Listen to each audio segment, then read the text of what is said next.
Welcome to my podcast. Today I'm sitting down with a rising star on YouTube who has taken the world of political commentary by storm. With a unique perspective, impeccable editing skills, and a captivating delivery, he's built an audience quicker than most YouTubers.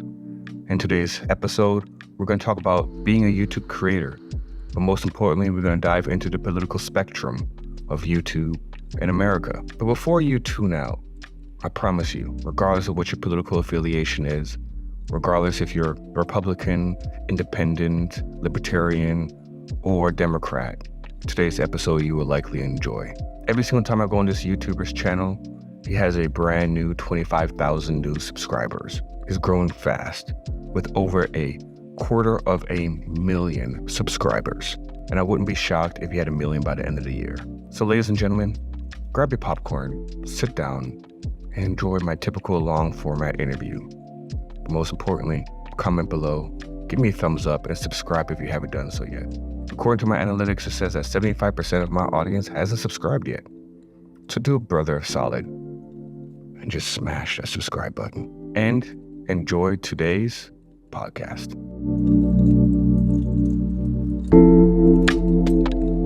Welcome, Decoy Voice. How are you? Good. Thanks for having me on. How you doing? Dude, I appreciate it. You know, we have collabed together with like just 2 months ago or a month ago. Yeah. We had first met. And you told me about this book called Blue Ocean Strategy.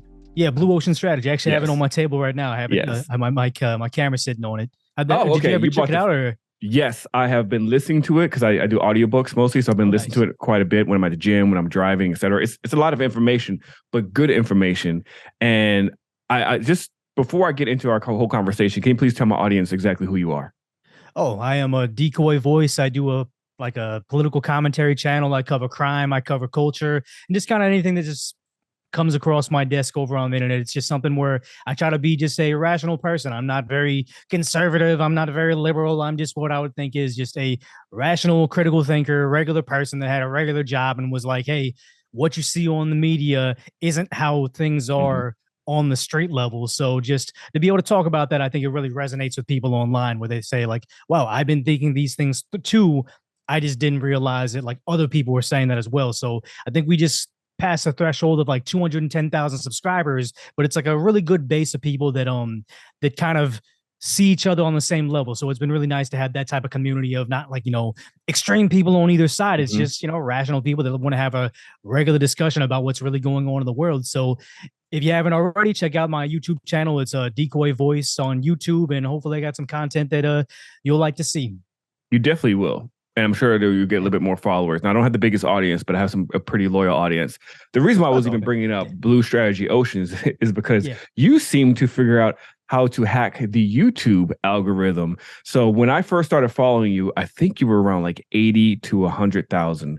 And every time I go back on your channel, you've gained like 20,000 to 40,000 subscribers. And now you're at 211,000 subscribers. But what's really important, what I've noticed, is that your viewership is pretty good compared to your size audience. And you see a lot of people on average, I think you get anywhere between 60 to 100,000 views, right? On an average video. Some of them are like 1 million, correct? Yeah, just I mean, you kind of know what videos are gonna hit, like, really take off with YouTube and everything. So it's not like I've hacked the YouTube algorithm. It's just kind of, you figure out, what your niche is and how you can present information in a different way that nobody else is doing, where you figure out like, the blue ocean and try to do what they talk about in that book is consumer side innovation. So once I figured out like what my niche is and what my personality is and how I can best deliver information to my audience, they come to me even if they've already seen the story, or even if they've already known the viral video and they've watched it a couple times, or read the story on some mainstream media source, they'll still watch me. So it's a situation where I'll have my videos that hit like 1 million to 2 million views and 500,000 views, and then I'll have videos that I just think that are important to do, and they'll sit at like 100,000 views. So it's been something that I'm starting to try to balance my approach on. Do I want to make videos so I can get the attention of advertisers and try to make, sell out, make a lot of money online? Or do I just want to do stuff that's true to myself, where I'm like, hey, I want to talk about this. This is something that should be like just something that we need to counteract the mainstream narrative. So Hmm. somebody rational needs to speak about this. So I mean, I did that with the video with the Vietnamese woman that was slammed on the ground and paralyzed. Like I didn't put, subscribe to my channel. I didn't put any ads on it. I like demonetized it myself. And even though I wasn't pushing it, it's going to be like one of my best videos. It's probably going to hit 1 million views and like, bringing all these subscribers because people apparently just appreciated the genuine nature of saying, hey, I'm not trying to sell you anything. I'm not trying to get you to subscribe to me, but everybody should be aware of this scenario that happened and how, the mainstream media wants to just ignore this situation. So yeah, the reason why I was bringing up Blue Strategy Ocean, want to talk to you about your YouTube channel real quick before we get into other things, is just that you started a YouTube channel, was relatively small. You're growing pretty fast. Your ratio is really, really good compared to how many subscribers you have, which is a way above like anywhere between 40 to 50 and even more percent of your viewers come back and watch versus like some people you see who've channels have blown up to like 1 million, 2 million or so, and they barely get 10% views anymore. They get around like what you're getting, and they have a way bigger audience, which shows that you're doing something right and they're doing something wrong. And I'm gonna be honest, like I love your channel. I love the way you put your content together. It's very tight. It's very well done. It's funny. It's not like TikTok related, where it's like TikTok attention, but Yeah. it's like short enough to keep people engaged, and you get everything you need in there. And it's, to me, is impressive. I wish I could do it. I tried it. That's why I'm listening to Blue Ocean Strategy, try to see how I can differentiate myself. So how long have you been doing YouTube?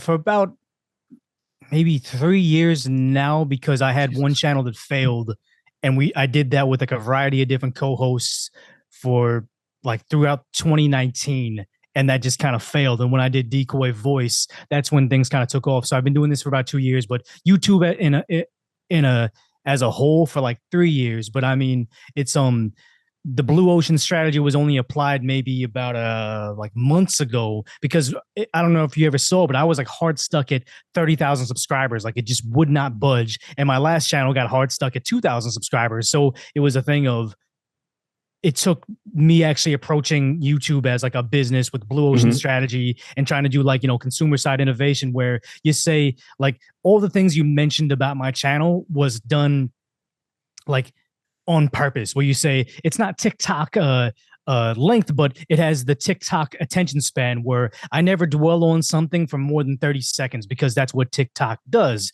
And also I add humor in it, because if you think about somebody scrolling on TikTok, they need to be hit with a lot of different emotions. They need to see hot girls. They need to go see, some cooking tips. Then they need to see something viral, then something funny. So that's why I try to pepper in my videos of just essentially me doing just off-brand stand-up comedy at times, me showing what's actually happening in the world, the political realm of what's happening there, some commentary, then some jokes on it. So it definitely is that TikTok attention span that you're seeing. And that was because of Blue Ocean Strategy, of me saying, okay, why do normal people like, I think it's somebody like my girlfriend, where she'll watch a lot of like if there's a big car crash, she knows about it. If there's a big viral moment, she'll know about that. But if Biden does something that's going to ruin her 401k, absolutely oblivious to it. Now, nothing against people that don't want to be politically involved, but it's just a situation of, the Blue Ocean Strategy of how do you get the people that are on the fringes of who would consume your content. And I'm like, okay, so let me get the people that would like see,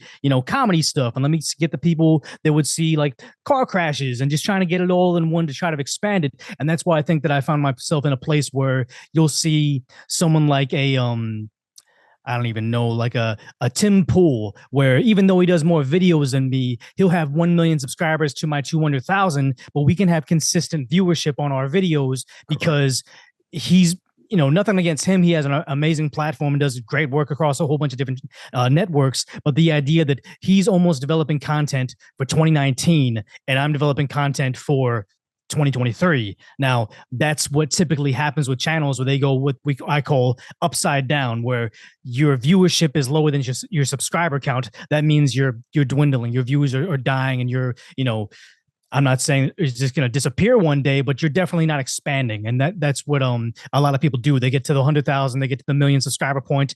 Oh man, I made it, and they stop trying to learn. Like I'm still watching YouTube tutorials and thumbnail strategy, and I still hit up people on Discord to like talk about their thumbnail strategy, their title strategy. Like if you'll watch my videos, you'll see me go up from like 193K views, 400K views to 60K views. That one is something else happened to that with the YouTube situation. But then 77K views, where it goes up and down, and I'm always constantly trying to learn and figure out how to better hit an audience. Because as you know, YouTube used to reward things like watch time, then all of a sudden they started to reward watch percentage. Now they're rewarding views per viewer. So it's this whole thing of just, if you're not learning, you're losing at this with this platform.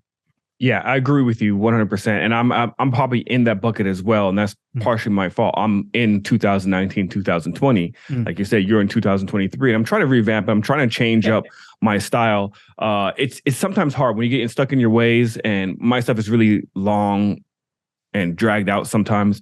But I pay attention to my audience. My audience is a little bit older. It's typically around 35 to 45. I don't know what your audience is. Is it about the same, or is it younger? Yeah.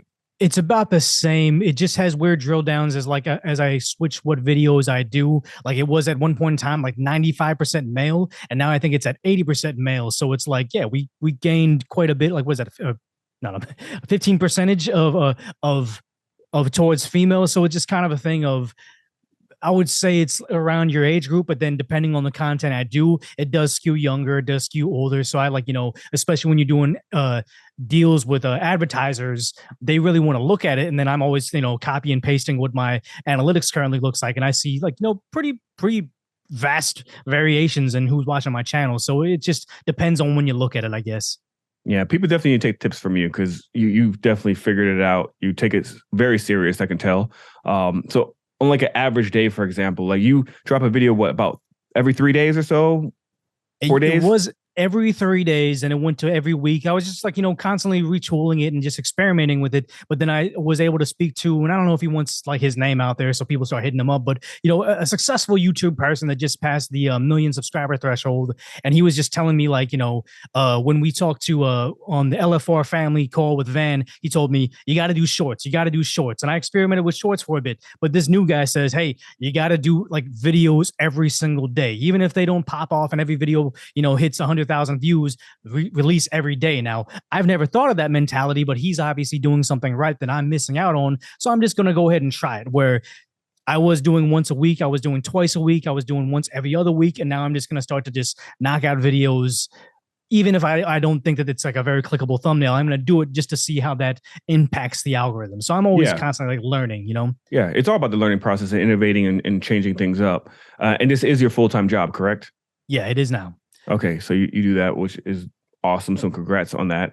Are you ever worried being in the content space that you are, right? Again, I'm glad I got you now, because I really do. I see you probably reaching 1 million by the end of the year. I'm going to be real with you. The way Hopefully, you're growing. Yeah, the way you're growing and stuff. So I'm glad I got you in the early stages, I guess, if you want to call it that. No, you and Van have been really nice to me. I think that you guys were the first like video interview I've ever done, and it was just very chill to like sit back and like just kind of hang out with you guys and talk about stuff. Like I don't think that video ever went live, because I kind of warned him about how it's too different from his core audience. It's just going to confuse the algorithm. So I'm not offended that video didn't go out, but the idea that it was just like it was a cool conversation to have. So I mean, even if I'm at like 1 million or something like that, I'm not going to be like, oh yeah, I don't know you guys anymore. Like, you're not on my level. Like that's ridiculous, Yeah, honestly, sometimes I'm surprised people are even willing to sit down with me, because my channel is small. But I'm always trying to figure out how to grow. But I got a full-time job, so I unfortunately don't have the time to drop a video a day, because that can be hard. And I know what you do, it requires a lot of research.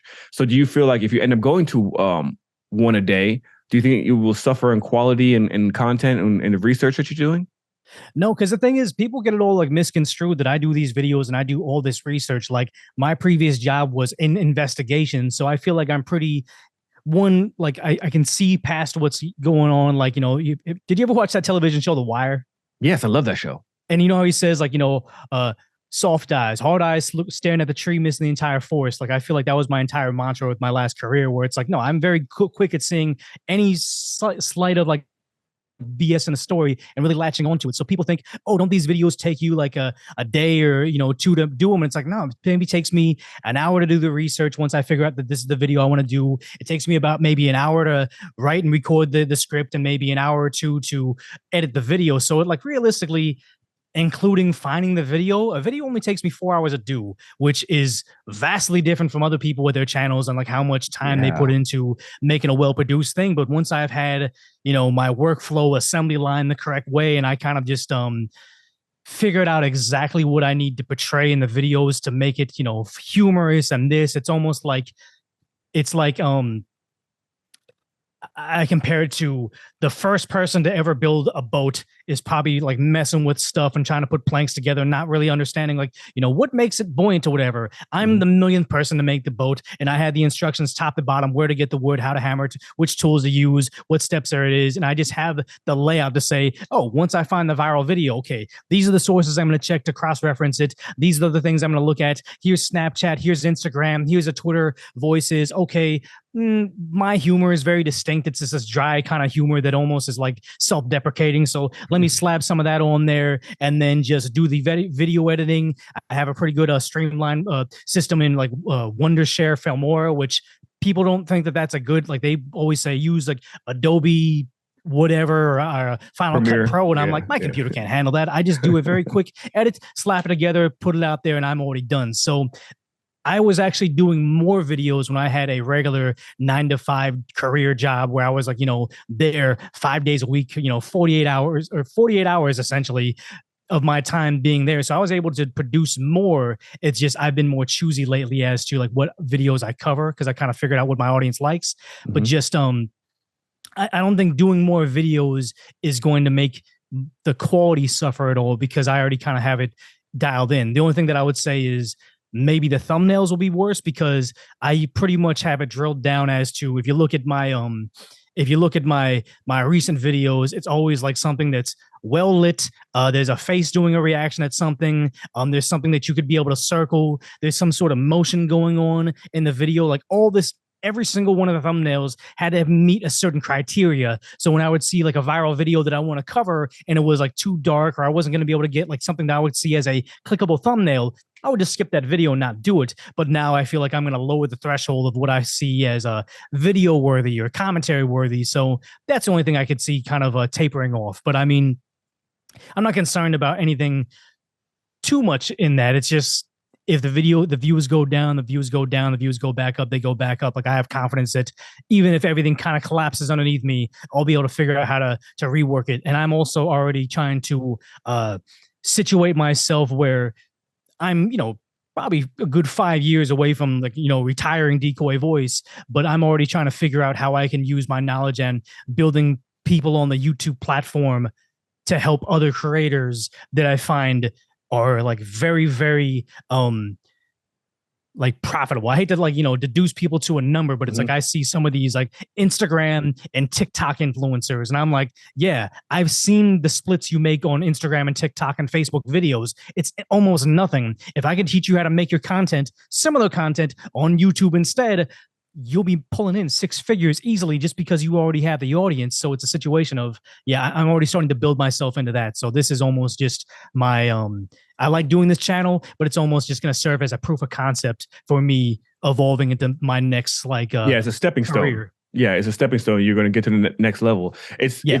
I'm glad you said that, because I was going to ask you, where do you see yourself a couple of years from now? But everything you said is very true, because there is a timeline, right, to most YouTubers. I was having this conversation with Spencer Cornelia. I interviewed him, and he was explaining to me, like, if you are successful in YouTube 2 to 3 years, that's amazing, because usually after that, a lot of people fall off.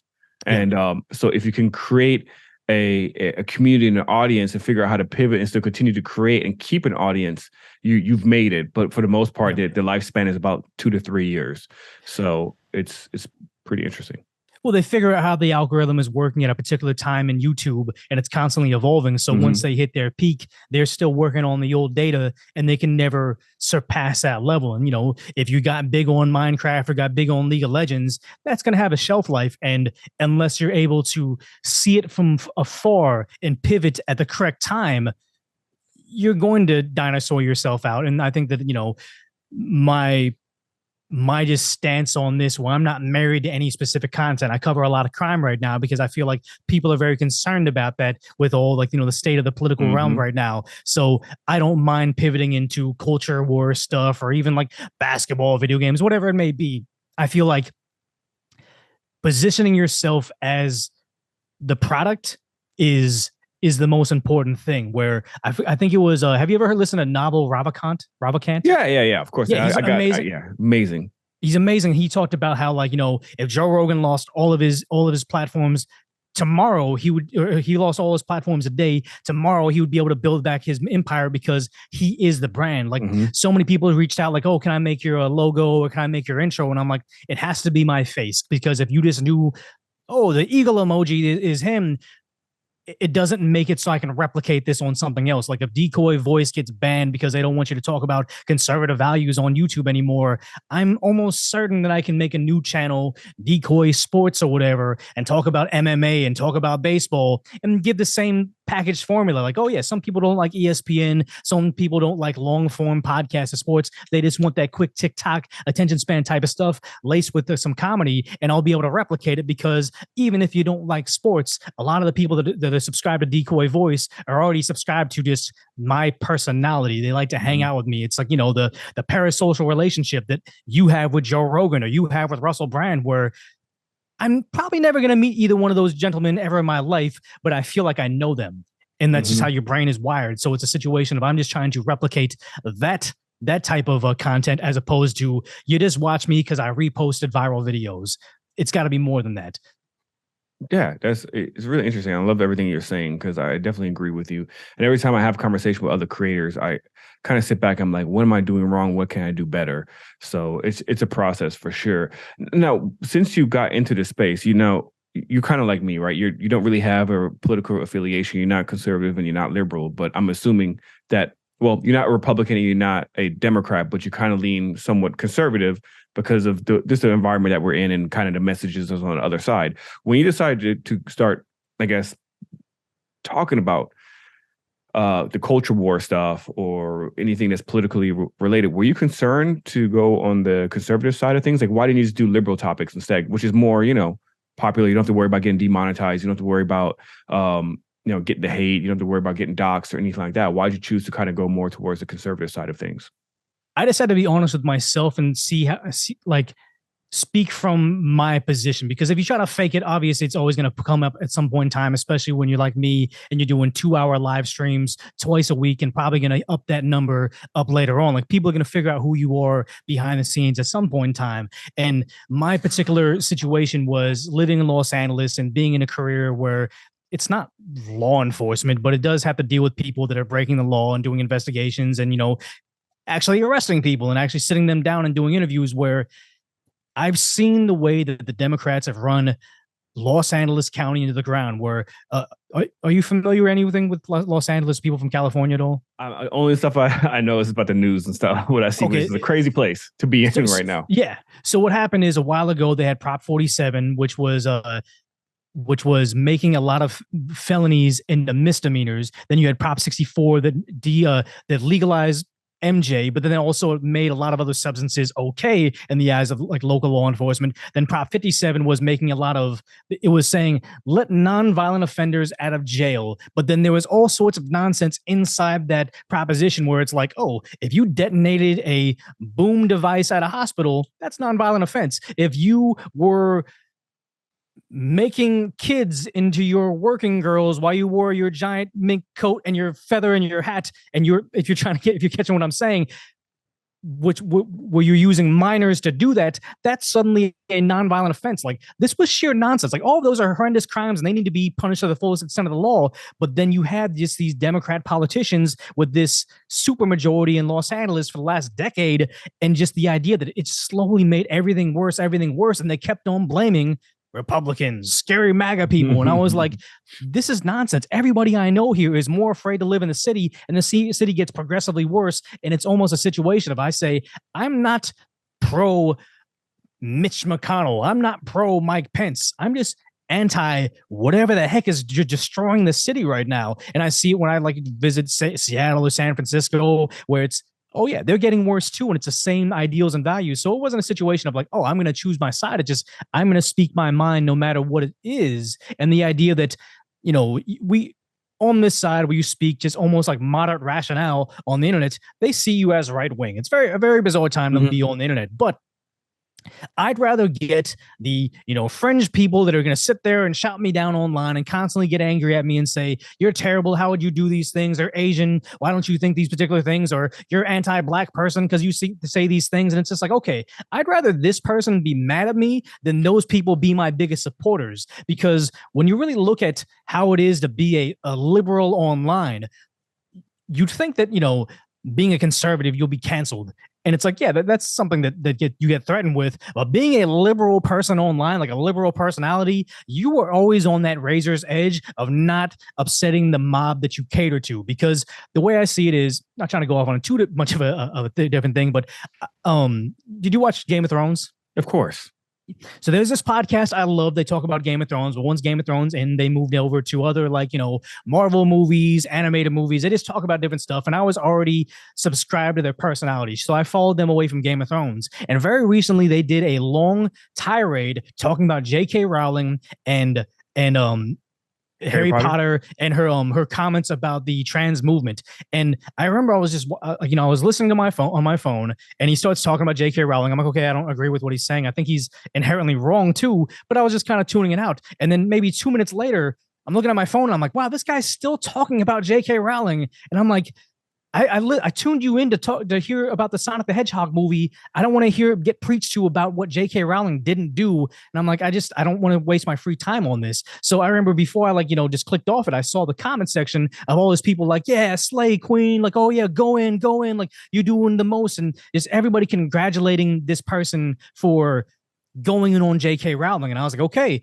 he's made his choice. Like he can't just be a guy talking about movies anymore. He's a guy that talks about movies, but to the liberal audience, because a regular person doesn't want to get preached to about how J.K. Rowling's a bad person, especially if I actually sat there and read the tweets that she put out there. The only remaining audience he's going to have are those very, very passionate people about that movement. So the moment he says something like, okay, yeah, I'm okay with, I shout down J.K. Rowling, but you know what?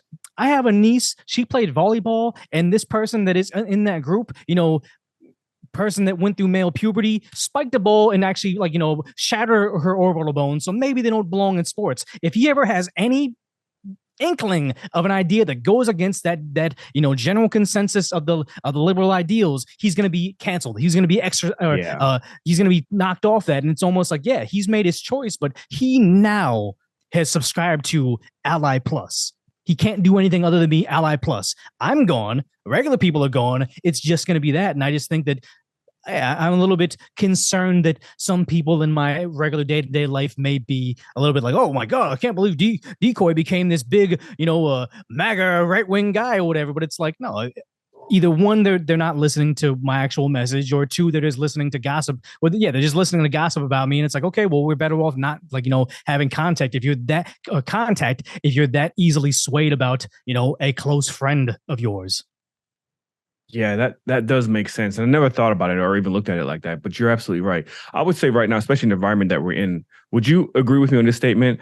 It seems like the conservatives are more open-minded to listen to other people's opinions and at least have a conversation, versus the liberal side. They don't want to have conversations at all. They're really quick to shut you down, cancel you, and don't want to hear your opinion whatsoever, which is very strange because I don't know how old you are. I was born in the 80s.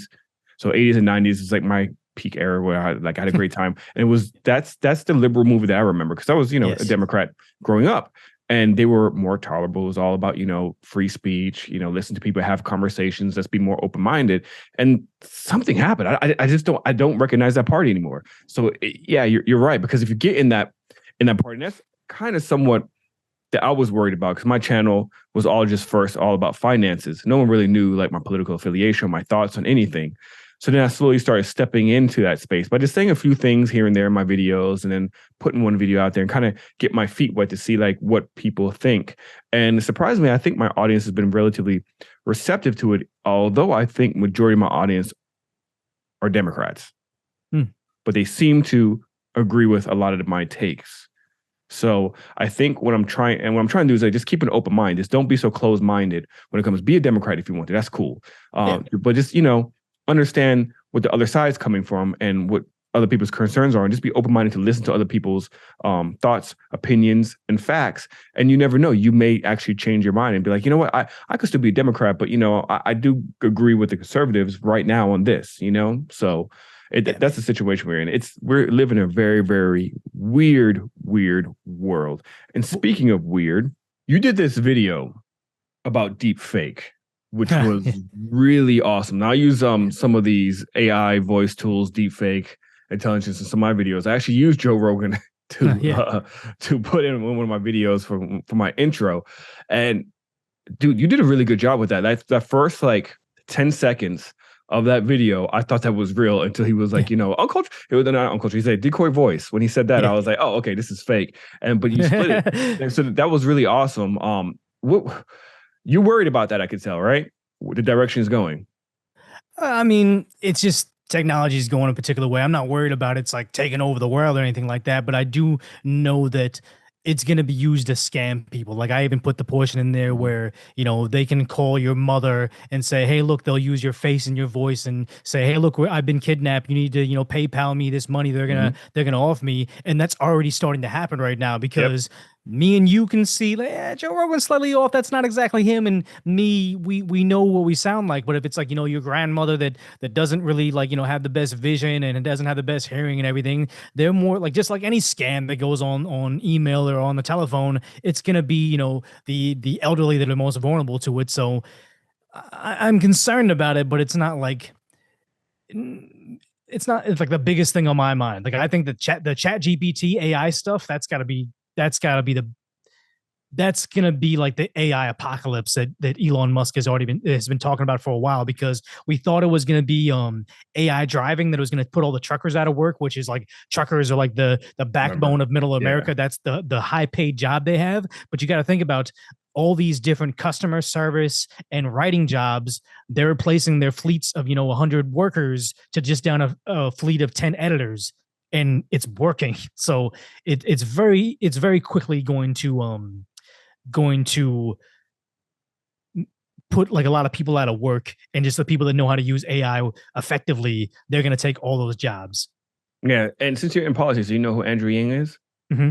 Yeah, that guy, dude, he called it on point. Like that was actually the candidate I wanted to be the front runner for the Democratic Party, because I would have voted for him. And everything he talked about seems to be coming to fruition with AI and everything else. Do you know what derailed Andrew Yang though? Huh? You know what derailed Andrew Yang? No, I just assumed that they kept muting him when he was on stage. I know that.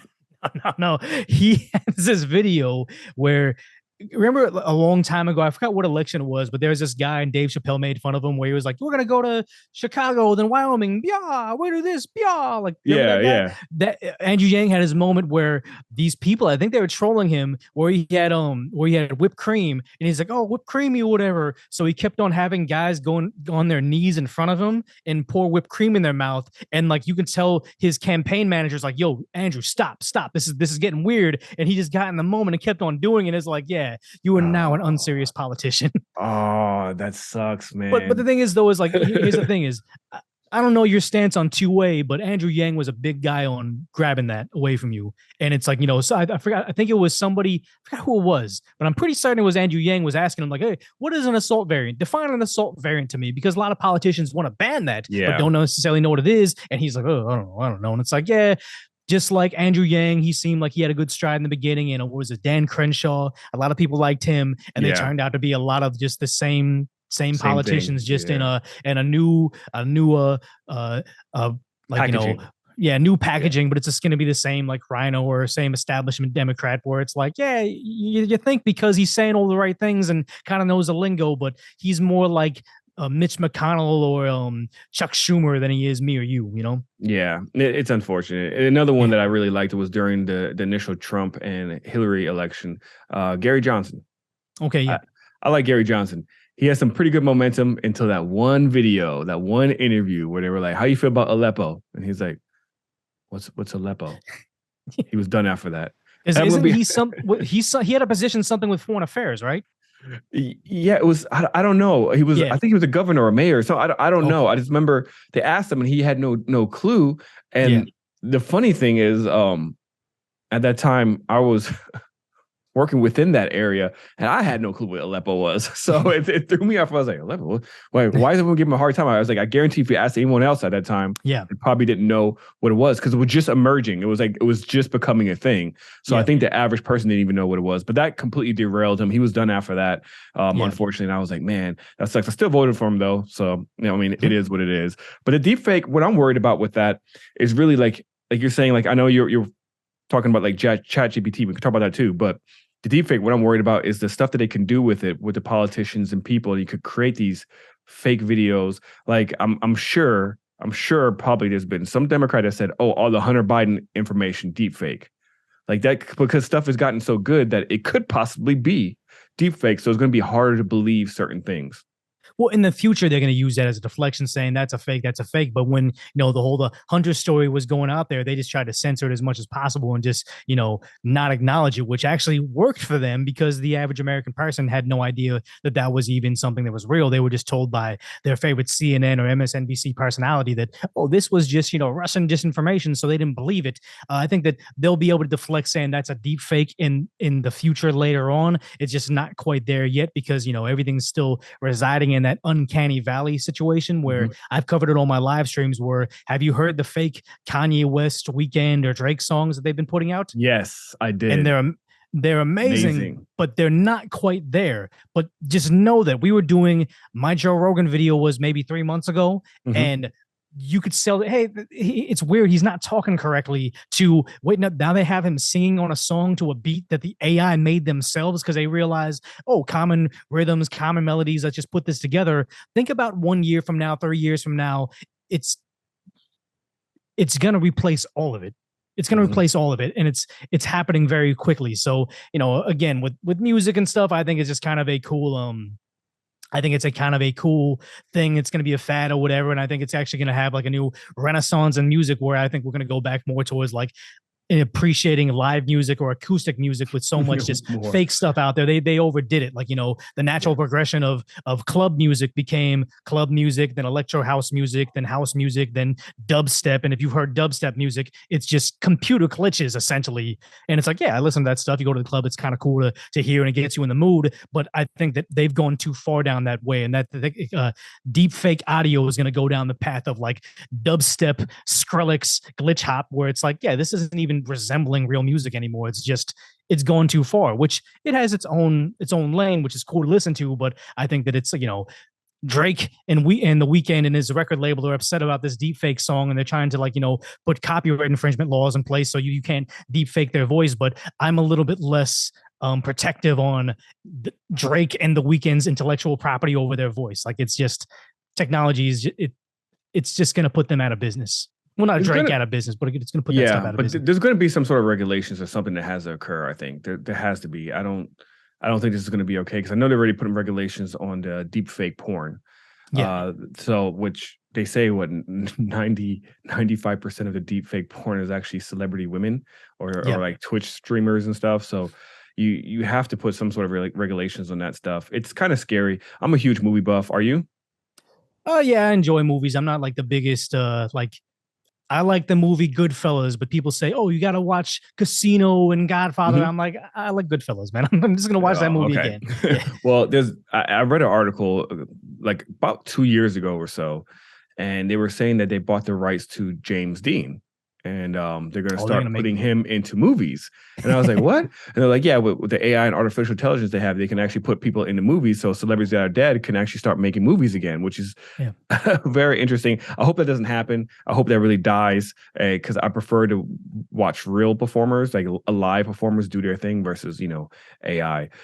So it's interesting. But the Chat GPT, I liked on your video that you pointed out how biased it is, and I caught mhm, that too before your video. Like, wait, when ChatGPT first came out, I was just testing some things, and I did. I put some stuff in there. I think it was tell me, oh, make a positive poem about Trump, and it said, "Sorry, we're not going to do that because of Yeah. political reasons." Then I tried it with Biden, and they wrote a nice little poem. So that's what I am very concerned about that, because again, it's supposed to be unbiased artificial intelligence to give you information, but if the information is swayed one direction to the other, it's going to cause conflict, and people are going to be misinformed, and it's going to cause, again, I think, another division within society. Well, it's already causing like separate societies to open up where you have ChatGPT, very liberal. I think it's Google's Bard, or is it Microsoft's Bard or Bard or whatever, their ChatGPT equivalent. But you're already starting to see, what was it, Chaos GPT, and Elon Musk has something to the effect of like Freedom GPT. Like everybody's going to use the same baseline technology to make different stuff with it. Like I think about Stable Diffusion making like lots of different cool animations, but then you see on Reddit they're already using it to make fake OnlyFans models, where there was an article online saying that somebody actually made a fake person on Stable Diffusion and was able to keep on programming it to be in like different various states of undress, and they were able to get somebody to pay them real cash for who they thought was a real person. And we're getting past that uncanny valley type of thing where, yeah, I think that you're concerned about the,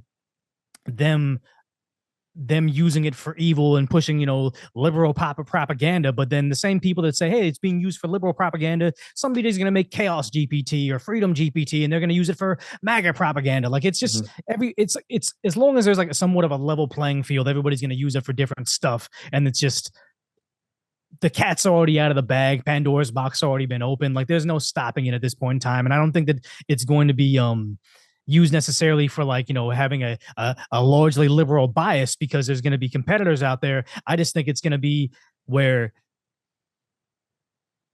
it's already doing things it wasn't programmed to do. I think, what was it Microsoft or Google's engineers on that article I covered in one of my live streams, where they had said they typed to it in I think Hindi, and it replied to them in Hindi. It's like, we never taught it Hindi, and it was able to actually decipher Hindi and learn it, and also was solving a economics problem with a book that didn't exist. So who knows? I'm a Neanderthal, but if it's citing a book that doesn't exist, isn't it plausible that it wrote a book and is now citing that book as like a authoritative source? And it's like, yeah, it's doing things it's not programmed to do, and it's already out of the bag, in the sense that Chat GPT, Chaos GPT, Chat GPT 4, everybody's trying to be first to market so they can get the lion's share of the money that's going to be made from AI.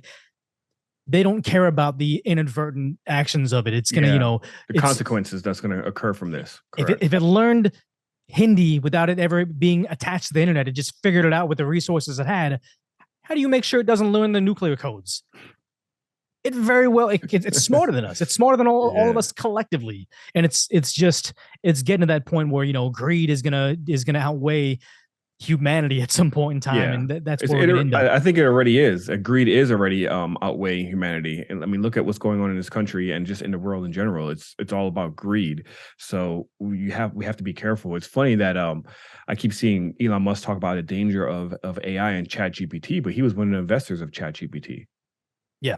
So I like, what was he expecting? I think he thought they were going to have more regulations, and he keeps on saying, pump the brakes, pump the brakes. Like I oftentimes have to cite in my live streams, my episodes, where it's like, I'm a fan of Elon Musk and everything he's doing.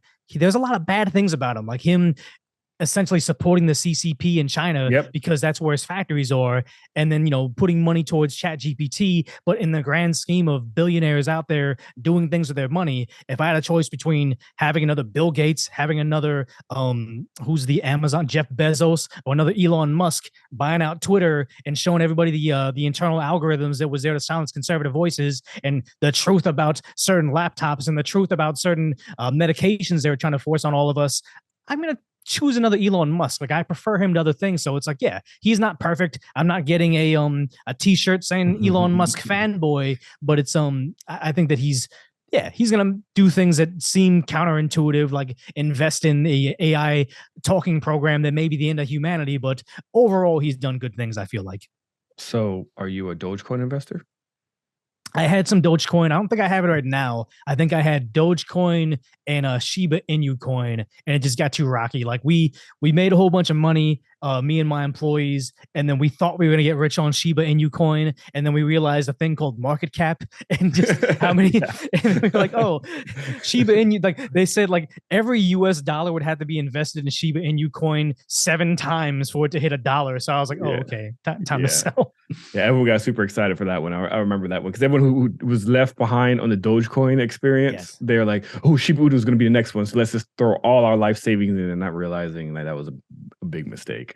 So it's crazy. Another thing, another video that I watched of yours, which I really like, and it has become an issue here in society, are the prank videos, right? Mhm. I was watching a video on that. Great video, also, by the way. So all your videos are pretty good. So I like the fact that you're able to tidy it up so quickly.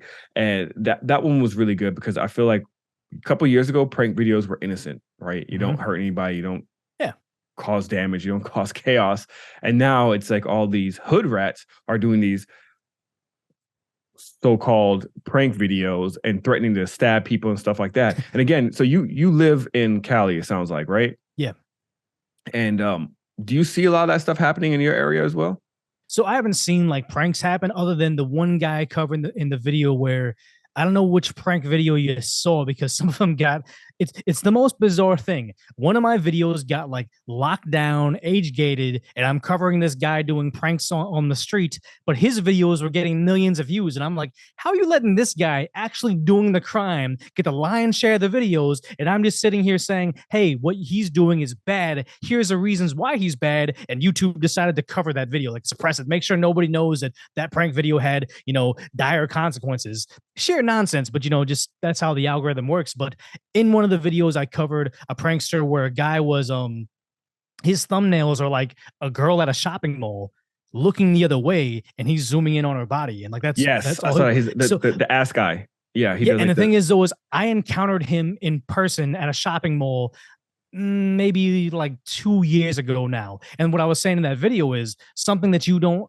understand about this is like that guy is like 6'8" and he's not muscular, but he's just a large person. So I think of him getting in my face and saying something weird, just trying to get a weird reaction out of me. Like he was just being nonsensical, trying to get you to feel weird as he's like trying to like, get up in your personal space. And I think it's one thing for him to come at me as like another grown adult looking at him like, yo, you're being like this bizarre person. Like nobody acts like this. And then someone later on told me, oh, he has a camera. Like he hidden cameras you or whatever.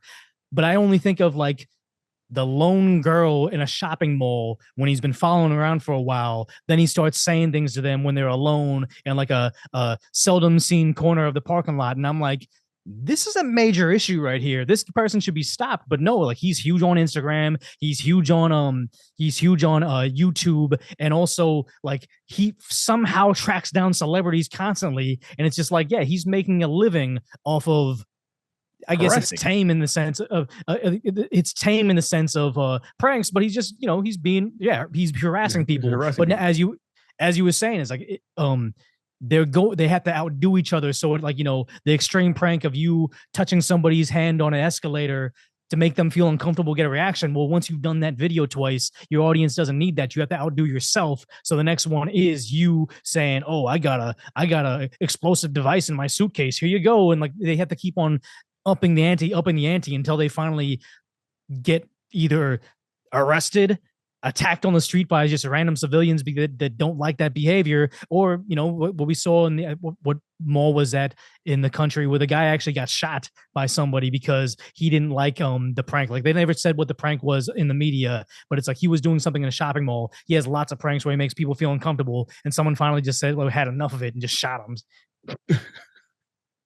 Yeah, that's insane. Yeah, the prank sector is insane. So I remember on the YouTube for a while, that was like the rave. That's where everyone was at doing pranks. And then I think people started discovering a lot of pranks were fake. They were not pre-planned and stuff. So they moved away from that. And now it's coming back, but it's like in such an aggressive way and disrespectful way and the lines of harassment. Because like the video you're talking about, the guy walks on the camera, that 6'8" guy, like he has it's kind of not sexual assault because it's technically not touching anyone, but it couldn't be considered that. I mean, let that be any regular person who doesn't have a huge following have a camera and it's like recording girls' butt as she's going up the escalator. Like that's wrong. That is completely wrong. They allow that, and are you saying that this guy has a YouTube channel and they're not censoring it? Yeah. That's But insane. and the sad part is it's I don't think that their primary platform is YouTube because they oftentimes get demonetized on that. I think it's because of TikTok has such Mm. a unique algorithm as to how it operates and functions. Because I look at a girl that produces TikTok content and it's very very particular to TikTok. So usually when they try to branch off from Instagram or TikTok to make a YouTube video, they don't realize that what's been working on TikTok is fundamentally wrong for YouTube's platform because the algorithm sees things differently. So it's a thing of he's doing this stuff like following a girl around for a while because that's what TikTok wants, a lead in of a video for 5 or 10 seconds of something happening, and then also there's a shift in like their reaction, him talking, so it keeps them engaged and from swiping or whatever. So they're producing this content not necessarily because they want to be big on YouTube, it's because they're getting big on TikTok. And apparently, like, TikTok fame is the new rave in that generation. And it's almost like, yeah, he's violating people out there, but it's like the new strategy for content of just kick the dog until it bites you back and then film the dog biting you, where it's one thing he wants to film you unsuspected, but it's even better if you flip out on him. He wants that reaction because then he doesn't have the fear of, like, he's a larger gentleman. So he doesn't have the fear that I'm going to turn around and, like, beat him down. Like, he wants me to square up with him so then he can have his big moment. Like, oh yeah, I'm going to back this guy down now because that's, having a girl in the thumbnail looking away from him with a nice body, that's a good thumbnail. But the best thumbnail is him swinging on me in the streets, and all of a sudden, like, everybody's clicking that, like, oh, what happened to this guy or whatever. So they, no matter what, they want it, and the more uncomfortable they make you, the better their content is, the more relevant they are in their field. And it's just it's nonsense. But sadly, you have an algorithm in TikTok and an algorithm on Instagram, because they're trying to closely follow the viewership they're losing to TikTok, that rewards that type of behavior. And they actually will turn a blind eye to all this dangerous content because it's just their profit over safety. Yeah, it's pure debauchery, I think, personally, like watching those videos. Like the one that I watched of yours, you focus a lot on that the guy who was trying to steal a person's luggage. I saw that months ago. And I remember watching, I was like, how is this a prank? Well, what's funny about this? You're trying to steal a dude's luggage and he steps in front of his girl and then you threaten to stab him. Like, what's funny about that? But the thing is, though, is that, like, you see it on a surface level, like he's in the prank niche. So that's how he's going to get people with hashtag prank. But what they were actually zooming in on is that guy was trying to expand his rap career. He's a drill rapper. He needs to be gangster and tough, right? And also the beginning of that video, like, I didn't see all of it, but it's like, it looked like the girl had a, like, augmented butt. Yeah, she had fake. So precise butt. Yeah.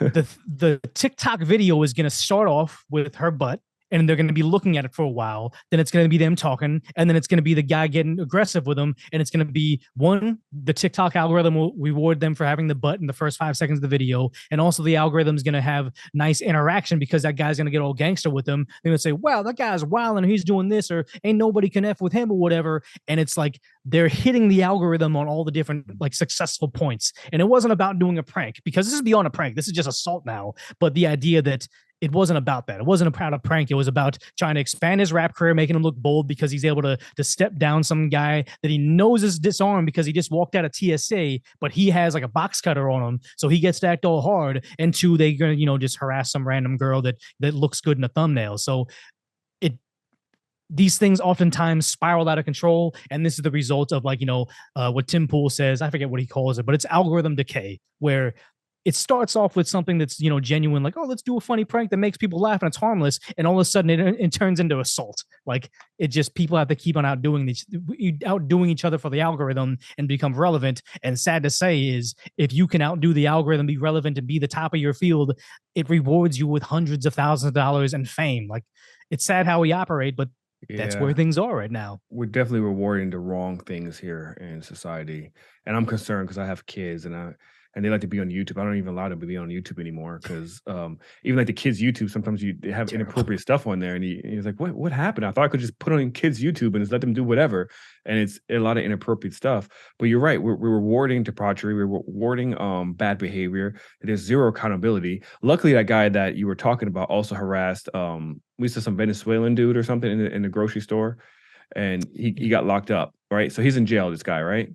Yeah, he got locked up, I think, for the assault on it, but it wasn't like any local law enforcement. It was like, the US Marshals that Yeah, the finally found Marshalls. him. Yeah. And then since he had gotten such a high profile because he had a very particular look and he was a rapper, he got attached to a different murder over in New York over like I think it was over substances. So Oh, so he got he's arrested for murder. Okay, great.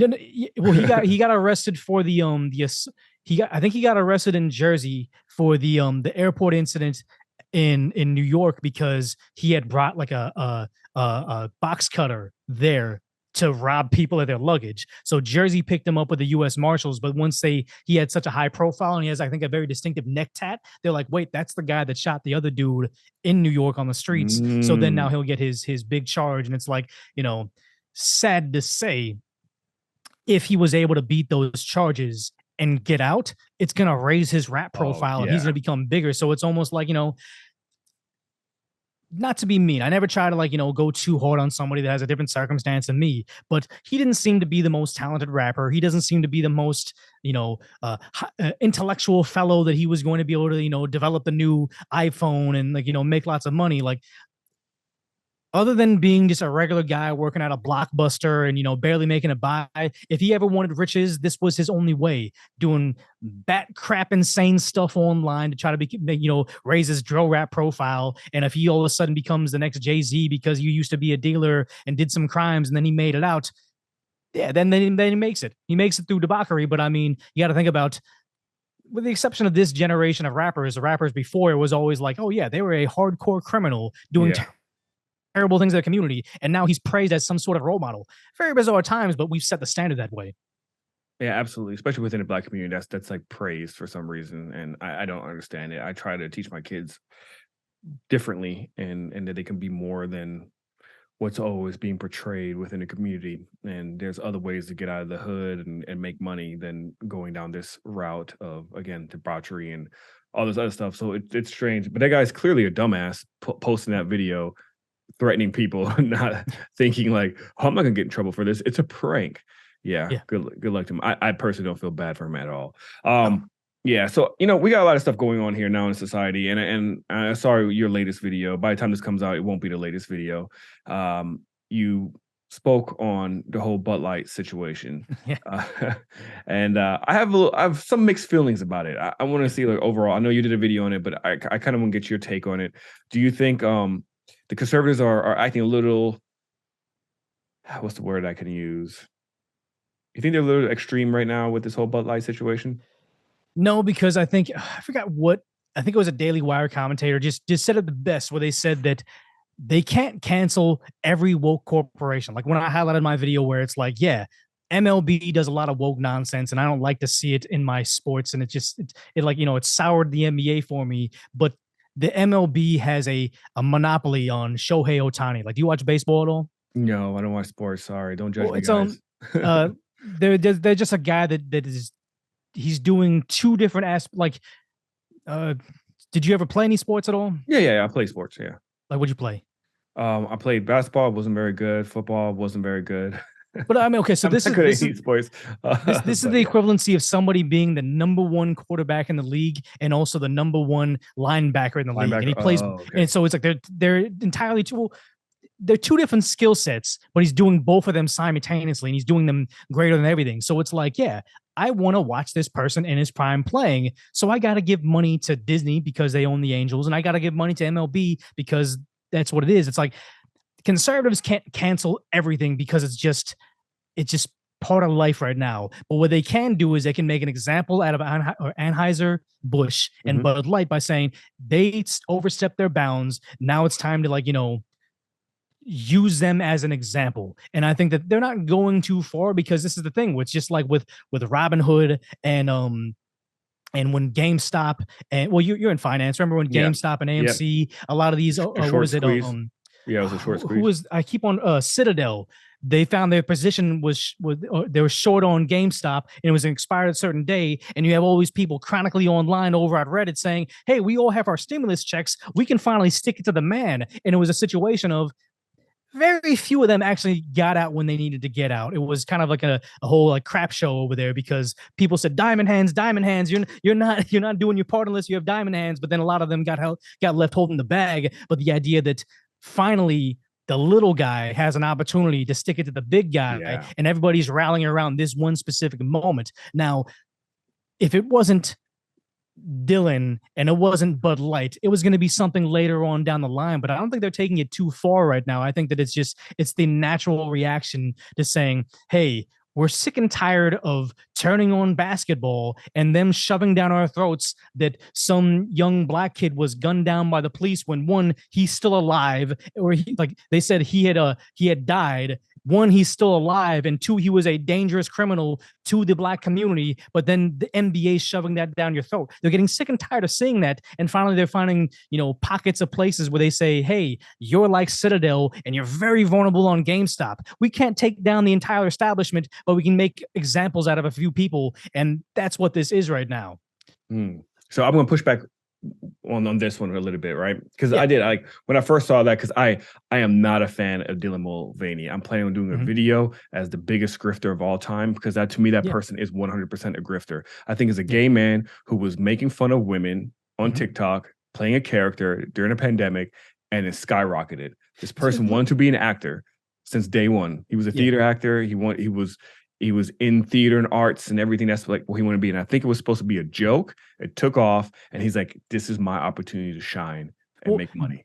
Do you personally think that this is like the equivalency of like modern day blackface, where I don't know too many women that act like he portrays women in his videos, but it's almost like, it's almost like this caricature of what a woman would be in the most extreme fashion. It's like, almost has to be offensive to your average everyday woman. But then if you speak out against it, you're now J.K. Rowling. Oh, you're trying to erase an entire people. It's like, no, I just think that this person isn't genuine. I think they're, like you said, they're just a grifter. They're trying to capitalize on a movement by being the face of it, but also like the whole slogan of kick the dog until it bites you. They're going to keep on pushing the line, keep on pushing the line until it's like, hey, now we're doing this in children's libraries and doing the shows with them, and we have explicitly need a kids audience of this. Like, that's when the dog finally kicks back. And I think that, they can no longer hide behind the guise of saying you're a bigot if you don't allow them to live their genuine lives, because no,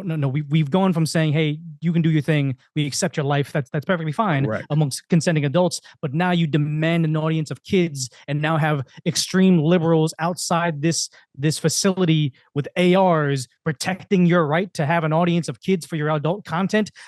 This is the moment that it all turns around. So that's why I think like the Bud Light thing this isn't people saying,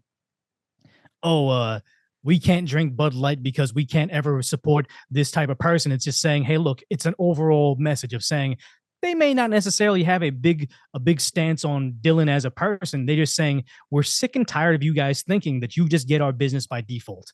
No matter what, I'm going to drink Bud Light because, like I was saying with the MLB, I have no other option to try to watch the greatest baseball player of all time and Shohei Ohtani. If I drank beer, I can get Coors Light. I can get Shock Top. I can get, well, I guess that's still Anheuser-Busch, but there's lots of different options and alternatives to Bud Light. So it's not about saying, oh, we're gonna boycott every single thing that offends us. It's like, we need to start showing that there's a line here. Okay, you guys got to stop this nonsense. It's going. I agree with you. There's definitely needs to be a line drawn, and that was my thing, because I never I was 100% supported the LGB community for years. In Germany, it was very widely accepted for gay people. We had parades and everything. I always supported it. It was once, I even supported trans, but once, like you said, they crossed that line. Now I was like, let's start pushing this message to kids. That's when I'm like, okay, whoa, calm down. I don't care what you do as an adult, but leave kids alone. And there needs to, and the message that you're pushing and this agenda that you're pushing, I feel is extremely dangerous. And you're trying to influence young minds. We know that as kids and teenagers, you have a very influential mind that can get influenced very easily. You're trying to find yourself, you're trying to figure yourself out. And it's like they're pushing this message down. And I think it's the wrong message, and it's going to backfire one way or another. Now, I'm not a fan of the whole Bud Light situation. Now, first of all, I don't drink Bud Light. I think it's a shit beer anyways. But the reason why I can't jump on the conservative bandwagon on this one is because that when everybody else got canceled, like Gina Carano, which I met, by the way, super cool chick. I met her when she was a fighter, super cool chick. So when they canceled her, I was like, that's messed up for just, making a tweet. She lost her livelihood. they canceled Roseanne. You remember Roseanne, that situation over a single tweet. And you know, the conservatives are like, you know, free speech, you shouldn't allow this. This is wrong, and blah, blah, blah. Now you have Dylan Mulvaney, a company that chooses to, for some reason, use him, not understanding his core audience for some reason, because they think that, well, we're in this woke movement. If we just put this person here, we're going to attract a newer audience. I think is actually backfiring.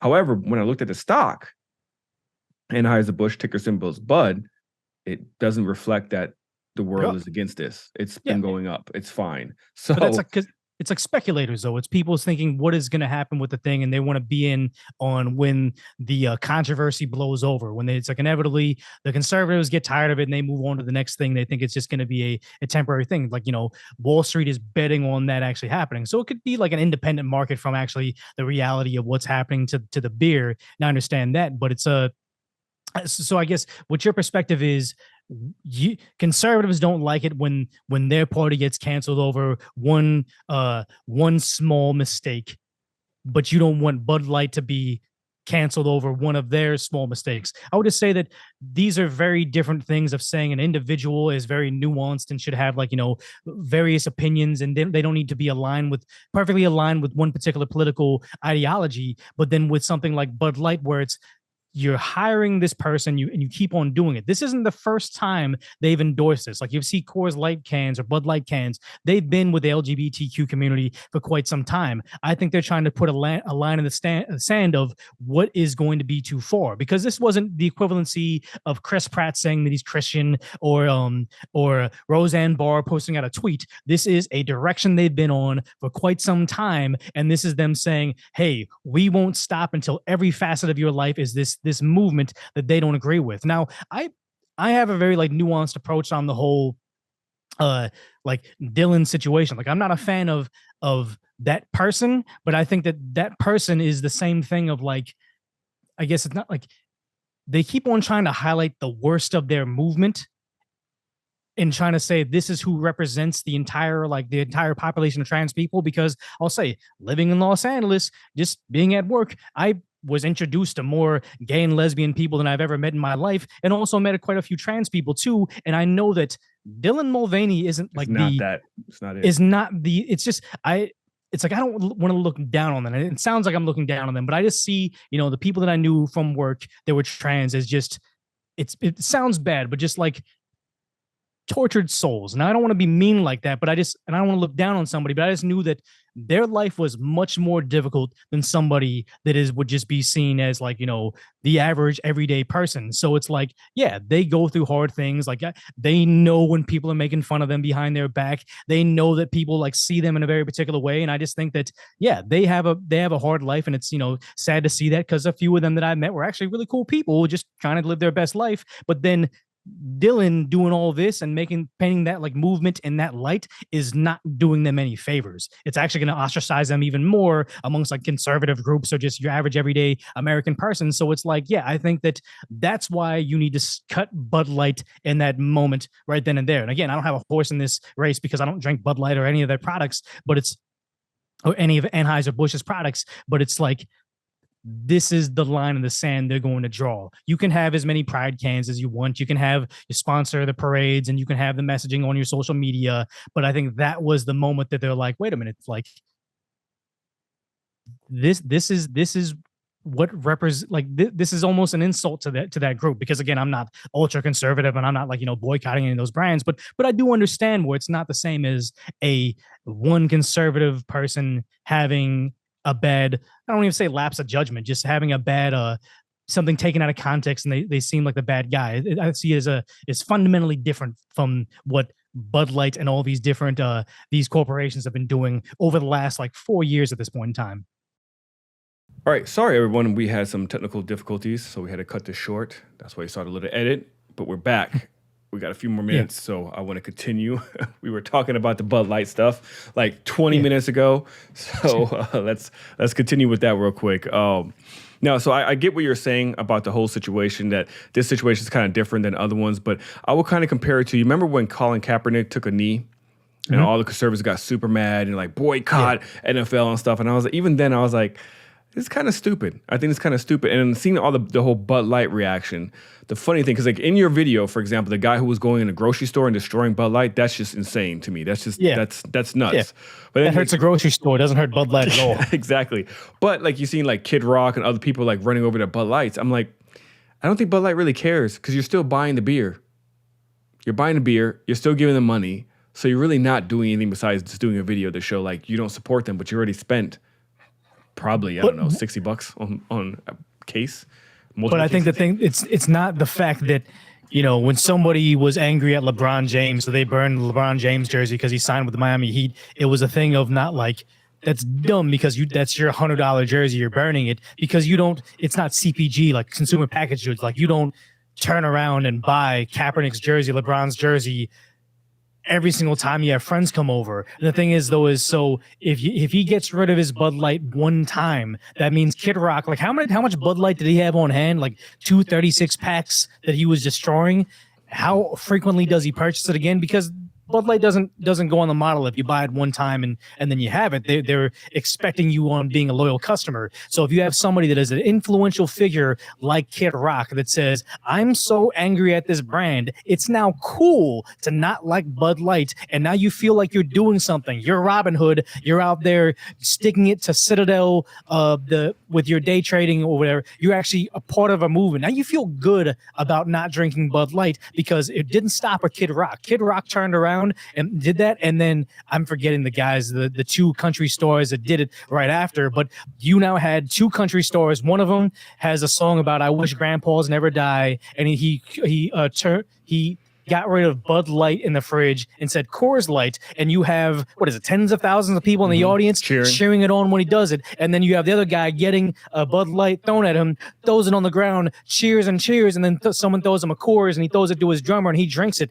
That resonates with an audience, not only with the tens of thousands of people that are there, the millions of people that watch it, and everybody else that watches the stream and everything later on. You have now lost those customers indefinitely, because it's not like saying I'm upset with Colin Kaepernick, so I cancel him, so I don't want to watch NFL for a while. But then you're a guy that, you know, was raised on football, your son plays Pop Warner, then says, hey, I want to go watch the 49ers because we live in San Francisco and we really like, you know, we want to see the highest level of pro football be played. It's really hard to cancel something like that. But you have something like Bud Light that is very easily replaceable. Like my example of saying, if McDonald's said something super offensive to me and my values, I can say, okay, I like McDonald's, but I could be pretty okay with just eating Jack in the Box, Burger King, and In-N-Out Burger, any of the other fast food chains. It's easy to replace them. So it's a situation of saying that it's not about saying we know that it's going to make sure that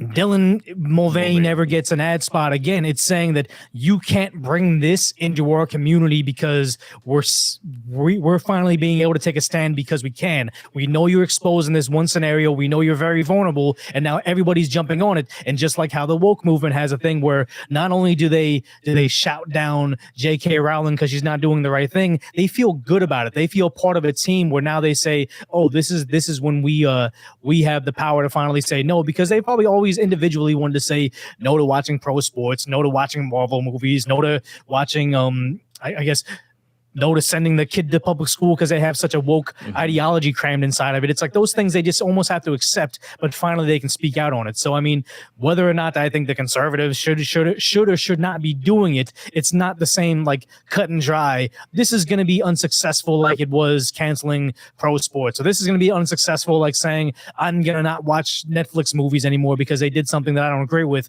This is something that I think that is very clearly showing up on their earnings, even if the stock market is speculating a different way, as we've seen in ever since the lockdowns have happened. Wall Street has pretty much gotten it wrong almost at every turn. Like who's that guy that always says like sell or bear market, bull market? Who's that guy? Oh, the guy. You're talking about. Oh, why am I going blank right now? I should have. Michael Burry. Not Michael Burry. Burry. It's the guy that has a TV show. Oh, and he's Kramer. Holding. Jim Cramer. Jim Cramer is like they call it like inverse Cramer. Yeah. If he says something, the opposite's going to happen in the market. The experts have been kind of wrong about a lot of different stuff, and it's almost like they're wrong about a lot of stuff, but they're also like purposely wrong about a lot of stuff too. So I just kind of think that even though the stock market might not necessarily reflect Anheuser-Busch's actual performance, it's gotta be showing up on the other end, because I mean they had their weird apology where they try to say we try not to be in the discussion of division, and then they went out there and like hurried up and did the advertisement of like, you know, cowboys and a horse running around everywhere. I did it's see like, that. Yeah, I noticed that. It's the ultimate level of pandering, which goes to show they're so detached from their actual Core their audience. actual consumer. Like I feel like it's the same thing when you have a rapper that becomes too big, but not a rapper, a comedian. They start out, they're very relatable, they have a blue collar job, they talk about the common everyday every man struggles. Then they get rich, they do stadiums, they drive Maseratis, and they have beautiful women clamoring over them all the time. They try to write material and they just don't identify with their audience anymore. That's what Budweiser is right now. I feel like he was just calling out Kevin Hart. Not Kevin Hart. I'm calling out what's his name? What's his name? I feel like Dane Cook. Oh yeah, that was a long time ago. But yeah, Dane Cook had such a huge I don't even really watch Kevin Hart stand up. I like TV and movie. I see him in every now and then. But like Dane Cook started. I remember how hot he was when he first came out. And he did Arena, and then it was kind of like he was done after that. And then the weird stuff he did after. Actually, not necessarily a Dane Cook. I think it was Louis C.K. I think they talk about how he was this kind of like. He had this TV show where he's kind of a loser, and then he becomes too big or whatever. And it's just like it's happened with him, Dane Cook. There's another guy. He got in like all those controversies. I forget what his name was, but he had long hair. Louis C.K. I mean, he was still on top. The reason why he fell off is because he was masturbating in front of people. But then also know that his specials became different later on. Like after he had made it, his new material isn't there. Like I'm trying to think about other comedians that were able to consistently do something because their stand-up wasn't rooted in being like, I'm a struggling guy. Like I think Chappelle. Daniel. Like Dave, I feel like Dave Chappelle is like perfect because his stuff continuously gets. I feel like stays either the same or better. Yeah, Dave Chappelle, Chris Rock, they did that. That guy Daniel Tosh, I feel like was able to do it because his comedy wasn't rooted in the struggle. His comedy was rooted into like, hey, I'm this big, D-bag and I look down on everybody, but I do it in a funny way. So it's like, yeah, he's able to stay true to himself. But I think that, Bud Light, when you ever have an organization that grew too large, they have a scenario where the people that are in charge of it, like Naval Ravikant says, they're no longer agents of the product, they're agents of the shareholder. And all they are is like, this new VP of marketing just wants to fulfill the DEI, the diversity, equity and inclusion goals that the company has. And it's no longer about saying, oh yeah, let's make the best product and, give the consumer a sense of belonging. It's like, no, we have these corporate checklists that we have to do. And, this is what I went to college to learn how to perform. And, my last job over at Hummer or whatever random company they worked at before, it worked over there, but it's like, no, Bud Light is very exposed in this one particular scenario. And people are just, they want to sink their teeth into it because they've never been able to do it before. And I think that it is going to cause a rift inside the movement because you have people like Donald Trump Jr. saying, oh, Budweiser is a conservative company. You need to stand behind them. But it's like, no, you got to understand, you're not dealing with the intellectual stock market. They're sensitive to the flow, and they understand like, corporate entities are like large, and they don't even know what the board is. They just think, ooh, Budweiser put that person I don't like, and now I can finally make sure that I don't see that person anymore. I'm not saying that they're like I'm not trying to betray them as a Neanderthal or anything, but it's like it's a more of a simplistic like reward cycle for them, where it's like, yeah, this is something they can get behind. They feel good about it because they love Kid Rock. They love those two country music rock stars, and we feel like we're on the right side. Yeah, I definitely think a lot of corporations are for sure out of touch. And they are pandering. That's what I noticed. Like I noticed it on I wouldn't say the early stages. So like another thing that I'm really into is acting. So I do commercials, and whenever I get gigs and whatever, I do that, right? When I was really pursuing it heavily, especially while I was in the military, I was like trying to find a way out. There wasn't a lot of roles for Black people, or I always fell into the role of ambiguous or Hispanic or Black. So it wasn't a lot of roles and characters I could fit in. And I never bitched about it, but I knew I was limited on what I can get, because in the end of the day, Hollywood's very shallow. It's about appearance. A lot of it has to do with appearance and talent, but I just knew that's part of the game, right? Yeah. Now, as time moves on, dude, I get a lot of auditions now, and just for being black. Like most of them is now like looking for minority, African American, or Hispanic. Like it's crazy. You look on commercials now, it's always the same thing. It's like you have to hit all those diversity check marks, the inclusivity, gay, Hispanic, Asian, black, and maybe might throw a token white person in there. It's sad because I forgot where I read it online, but they were like, there's a fun game to play when you're watching television. Try to find a straight white couple in a commercial, and it's impossible. Like, you just don't see it ever. Yeah, and I sit there, and sometimes I'm like, man, I notice it. I'm like, this is BS, man. But at the same time, I'm like, I am getting more work though. So it's like, it is what it is. Like it's crazy though, but it is definitely frustrating, especially with Disney, because my kids love Disney, and I do get frustrated with the product, because I'm like, you have zero original ideas anymore. All you're doing is race swapping, and you think that's the solution, and it's becoming more and more common. But back to these companies, they don't really care about the message or the struggle or the community. All they care about is like, how can we make money now? This is what's hot. So therefore, we're going to throw up BLM. We're going to throw up, we support trans kids. We support gay marriage. Like they do that just to feel like they're included, so they're not left out. Otherwise, people will look at them differently. And I think but here's the thing. Go ahead. Huh? No, I have some insight on that, because a while ago I actually interned at a place that does, I don't want to say necessarily like marketing, but they would do a packaging for consumer product or packaged goods, where like they'll design the box, like, if you buy an ice cream, they design that box, and it's actually like there's a lot that goes into it. But they would oftentimes say, hey, as a part of the package deal, we'll take over your social media too. And this company was magnificent about getting them relevant on social media. And the thing that it is where the same thing when you do your social media calendar for a company, like let's say we're selling like I don't know, like waters, right? We're selling like fresh water, and we know, okay, April Fool's comes up, so we should have an April Fool's post, we should have a Christmas post, we should have an Easter post, and they know that, oh, we have what is it? I forgot what was the Trans Day of Visibility Day, right? And they're like, oh, we need to do a post of that. And the thing is, though, is because when you're running a business, you're not an interesting person. You don't have any real life friends, so you're trying to get in people's feeds. So you pay things like Facebook, Meta, and Google Alphabet exorbitant amounts of money to get in people's feeds. But when you have something that's trending like BLM or Black History Month or Trans Day of Visibility, you can get in people's feeds for free, because all you have to do is hashtag we're fresh water, hashtag this is how we're celebrating. We're going to give $1 per everything or whatever. So it's just an entirely disingenuous movement by all these companies, because it's just riding the wave of an algorithm saying, we want to get in your feeds. We could give a damn about this movement, because what was the company that made the video game Fallout? Bethesda. If you look at Bethesda during the LGBTQ month, I forget which month it is, if you look at the logos for like, Bethesda US, Bethesda UK, Bethesda France, they all have the rainbow flag logo. But the companies, in social media posts for like Bethesda Pakistan, Bethesda China, Bethesda, they never change the thing at all. So it's like, do they really care about this LGBTQ movement, or are they just pandering so they can get in your social media feed for the free marketing? And that's 1,000,000% what it is. They treat your social justice movement the same way they treat April Fool's Day, the same way they treat Christmas Day. They don't care about it. It's just free. It's a part of the marketing budget. You hit it on the point, man. You hit it like on the point. You're 100% right. And that's the frustrating part, because I feel like, I don't know, maybe it's just me. I feel like everyone feels this way. I speak to liberals, I speak to conservatives, they all feel this way, but it doesn't seem to reflect that in the media, in the mass media.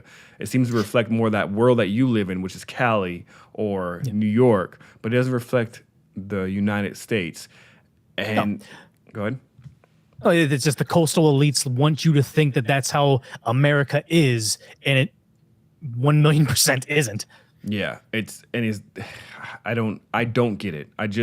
Overall, I do not get it. Again, going back to in the 90s when I was in Germany and I supported the gay community, and I used to always find it so ridiculous that people had issues with the gay people. They're like, oh, they're gay, this is gross, this is, Christian values, all this other stuff. I was like, yeah, but honestly, if you really think about it, it's just two people of the same sex that love each other, and they have sex behind closed doors. It's not in your face. So why do you care so much? Who cares?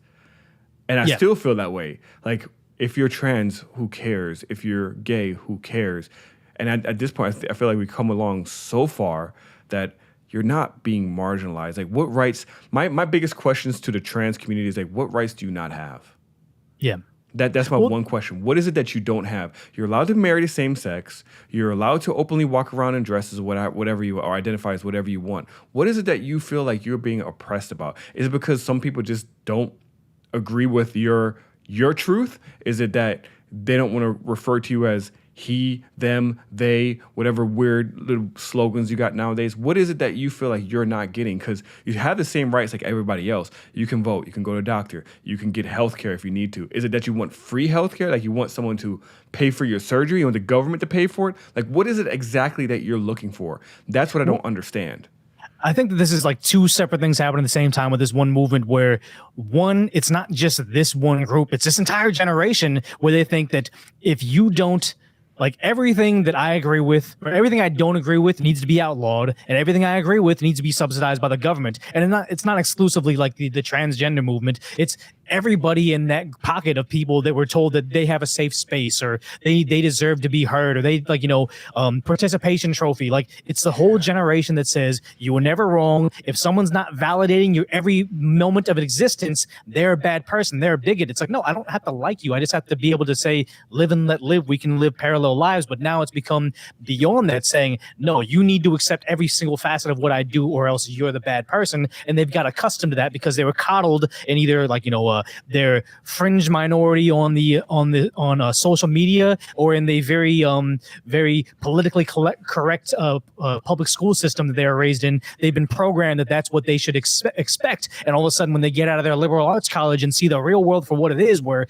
people are psycho and people are mean, they suddenly collapse. And it's that on top of the idea that we have a political establishment right now that constantly tells them, you're under attack. You guys are brave because you fight back. They're after you. Everybody's after you. Ooh, MAGA's after you. Donald Trump's after you. It's like, mind you, people oftentimes forget Donald Trump was the only president that got elected in office that was pro-gay marriage before he got into office. And it's a situation of they wouldn't even know a inkling of that idea because they've been so programmed that, oh, he's after you. He's out to get you. Once he gets back in office, he's going to make sure that you guys aren't even identified on government documents. Like, they really, really make them look like they're under attack. So it's like the perfect storm of saying, you've never experienced real adversity in your life. You've been raised in the excess of a very strong economy built by very, for lack of a better word, hardworking blue-collar men.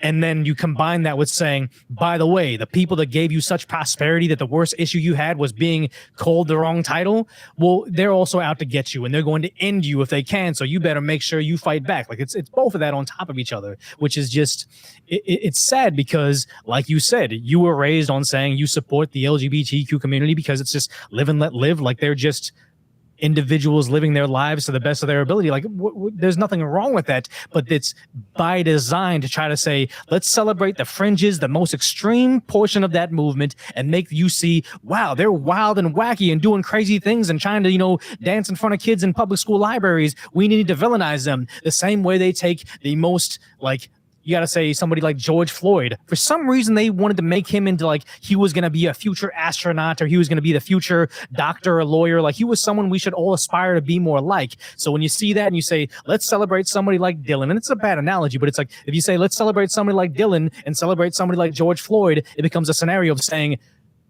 you are trying to make probably one of the worst representatives of your group to be the hero that everybody knows your movement or your group or your subset of people as. And it's almost, they do it on purpose so people have an easier time going to war with him, disliking them. Like, I see it in my comments all the time where it's like either bots or people that are just lost, where they just think, oh, I saw a couple people of that group doing something bad, so now I label everybody of that group as bad. That's not how the real world is, but I think that that's just, it's there to create conflict. It's there to create division. It's there to make it so it's like, oh yeah, the regular people wouldn't know that you could just have a regular conversation with somebody from the other side of the political spectrum because they've been so programmed in the mainstream media that we all despise each other. We all hate each other.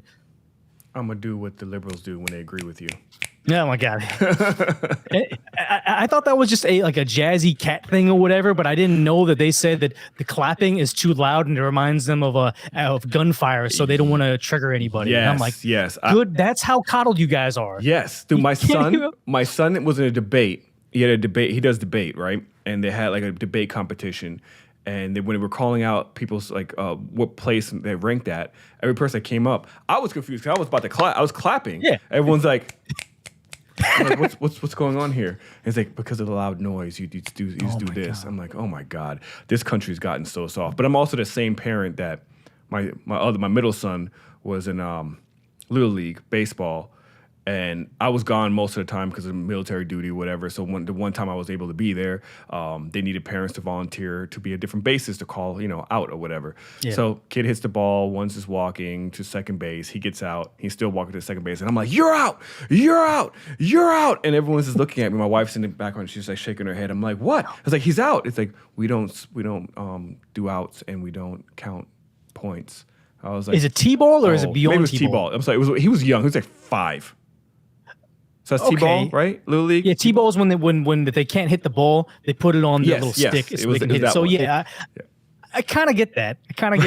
I did. I 'Cause was like, what do you mean they're not keeping score? What do you mean he can't get out? The kid literally walked. He's not even trying. He's out. Yeah. And they're like, no, sorry. But even to this day, like, I don't like participation trophies. And they still do this. yeah. Like, on almost every single sports that my kid is in, there's participation trophies.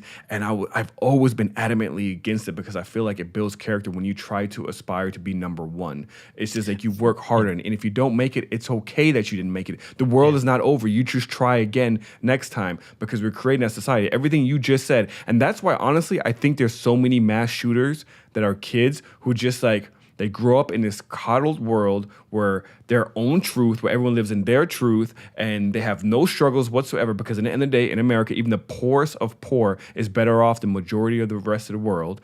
And now something doesn't work out in their favor, whether it's their identity or they got fired or they're upset or they had a breakup, and they're like, you know what, my world sucks, so I'm going to let it out on other people. I'm going to grab this gun and I'm going to cause freaking havoc on people. Yeah. And then the worst part was the last one with the trans shooter, which I was confused if was it a boy, was it a girl? I don't know. Apparently it was a girl. In real life, right? It was a girl. It was the very first girl active shooter that shot up school and kids. And the fact that the liberal side is trying to come up with excuses on why this person did that is absolutely horrific and disgusting. Because had that been anyone else, had it been some white boy who happens to support Trump or happens to live in the Midwest, it's that toxic masculinity MAGA guy. So, and it's gross. I hate what the media is doing in this country. They're causing this massive divisiveness between everybody, and nobody wants to be heard anymore. And that's the reason why a lot of people say, like, oh, you're just a Republican. When I speak to liberals, they think I'm a Republican. When I speak to Republicans, they think I'm a liberal. So it's just that I'm in the middle ground. There's two sides to everything. And nobody wants to have that discussion anymore. Everyone's just like, I'm right no matter what. I don't want to listen to anything else. End the story. But people don't know how to lose anymore. Participation trophy took away the sting of defeat and the drive to become better and saying, oh my God, like if I don't want to feel this terrible feeling of defeat where I worked hard and I still didn't make it, let me better myself to get over that hump. It just became, but you're special in your own way. You didn't win, but you tried hard. And that's what was important. It's like, no, that's nonsense, because when it really comes down to it, in the real world, getting a job, building a better product, or even like a global conflict with another country, there are no participation trophies in that situation. And we are just totally ill-equipped to say, I'm not good enough. I need to work on myself. I came up short. That's what is causing a lot of these issues right now. I don't know if it's like, causing the most extreme of it where they take out their frustration on a innocent school, but there's definitely something going on with the way that we coddle people, that they need a safe space, or even our military now. Have you heard about that? Getting I still work for them, stress yes. card? Yes, that started a couple of years ago. When I went through boot camp, it wasn't like that, right? You still, Yeah. So there weren't a lot of hit you, but they were still a lot of curse at you, and they found a way around hitting you, they would just take the hats that they wear, right? Their TI hats. It's really hard. The rim is extremely hard. So they can't physically touch you, so they just get close up to you and hit you with the hat. So that's what they do. They hit you in the face or in your mouth or whatever. So they got away with it. Now there's, like you said, there's timeout cards and shit. And now we have to keep going through this training, like sensitivity training and stuff. I'm like, what is going on? Like, what are we creating here? Like, this is insane. So and we're just becoming less competitive. We feel better about it. It's like, we're losing, but I feel better about losing. Like I always would say this about my last company that I work for, where everybody in the corporate structure would rather they would rather feel good being on the losing team or then feel bad being on the winning team. Like it was never about making a better product. It was never about being more productive. It was always just about coddling everybody's ego and making sure that everybody that contributed felt like they were validated in some fashion. I'm like, look, some of you guys are terrible at your job. Some of you guys need to find somewhere else in the company to be able to, keep us safer and more productive. But they weren't about that. They're like, we just need to celebrate everybody's contributions, no matter how little they are, because diversity is going to make the team stronger. And I was like, the fuck? What is this? What's going on? Even in like tech companies, I saw this video recently where a guy was outside this tech company. He had some sort of sign trying to start some conversation. I think it was something about what is a woman or something. It wasn't Matt Walsh, but it was something like what is a woman or define a woman or something. And eventually some ladies came down who were like the head of the department. And they're like, well, you guys need to leave. And he's like, I'm trying to have a dialogue, a conversation. And they're like, yeah, but you really upset it. You upset our trans members and they had to take a mental health breakdown and go home. Like you're impacting our job. I'm like, what? What? I need a mental health break because I saw a sign outside, so I'm triggered to the point where I need to leave. And that's the other thing that you just talked about earlier when like, people get sad. There's levels of life, ups and downs. But it seems like the downs now is no longer like, hey, it's a down. This is what you need to do to get back up. It's like, no, you're depressed. Someone's holding you down. You're a victim. Here's this medication. Here's a group of other losers who will feed into your narcissistic mentality that, oh, it's woo me. It's everyone's against me. This is what we're creating where I can be at work and say, oh my God, I'm triggered. I saw something on YouTube. Matt Walsh said this. I need to go home for 3 weeks. Like, what is going on? Did you see the video of the kid at Starbucks that was saying that they have their pronouns on their pin and like they're stressed out and people called out and I've been the only one. They're having a literal meltdown because they're having a hard day at work and just losing. It was very sad because it's like, I feel bad for that person because they were given no real life skills. I worked in fast food when I was a kid. It sucks. You're overworked. It's like the I don't want to say the hardest time in your life, but it's rough and there's nobody coming to save you. It's just a miserable time for low pay. And it's almost like you just grit your teeth and go through it because you need to pay your way through school, whatever it may be. But this person literally thought their life was ending because their shift at Starbucks was a little bit too difficult in their air-conditioned room where they have health benefits and like it's like they're not like a kid out of in, like they're not a kid in like Africa in a lithium mine where this is the best they're ever gonna get. Like there's the light at the end of the tunnel for the Starbucks kid. For everybody else, we're actually working hard jobs. There isn't, and it's just like you're so coddled and soft right now that I really, you don't want to be too like black-hearted, but it's like. I don't know what you can offer to society. If any amount of adversity just puts you spiraling into depression, what can you actually produce for society? Correct. You're never going to make it through adversity. Everything's going to put you down. And there's too many people, like you said, surrounded by other people that are just going to coddle you and say, it's okay. I can't believe the world is that cruel. Yeah. And you want to know why that happens? Because like that same person, I know exactly what you're talking about. Instead of going home and thinking about it, this is what they do. My world is so bad. I can't believe it. They didn't call me they. And they put it online, and then a whole bunch of people are liking, thumbs up. Oh, you're so strong. Slay them. It's better. Like, just, I'm sick of it. But you know what the scary part about that is they go on Instagram. They don't get that many likes and engagements and followers. They go on YouTube. No one's really talking to them. They go on TikTok. Thousands of impressions, hundreds of likes, all these different comments. They're bots. They're Chinese bots. You literally have a country that we're in a cold conflict with, trying to soften our underbelly in our country and make our citizens weaker in that sense. And it's like, wait, there's a reason that I forget what the Chinese version of TikTok is called. It's not TikTok. It's something else. But all they push is, their propaganda from Chinese, love China, but also education. It's nothing but educational material. Yeah.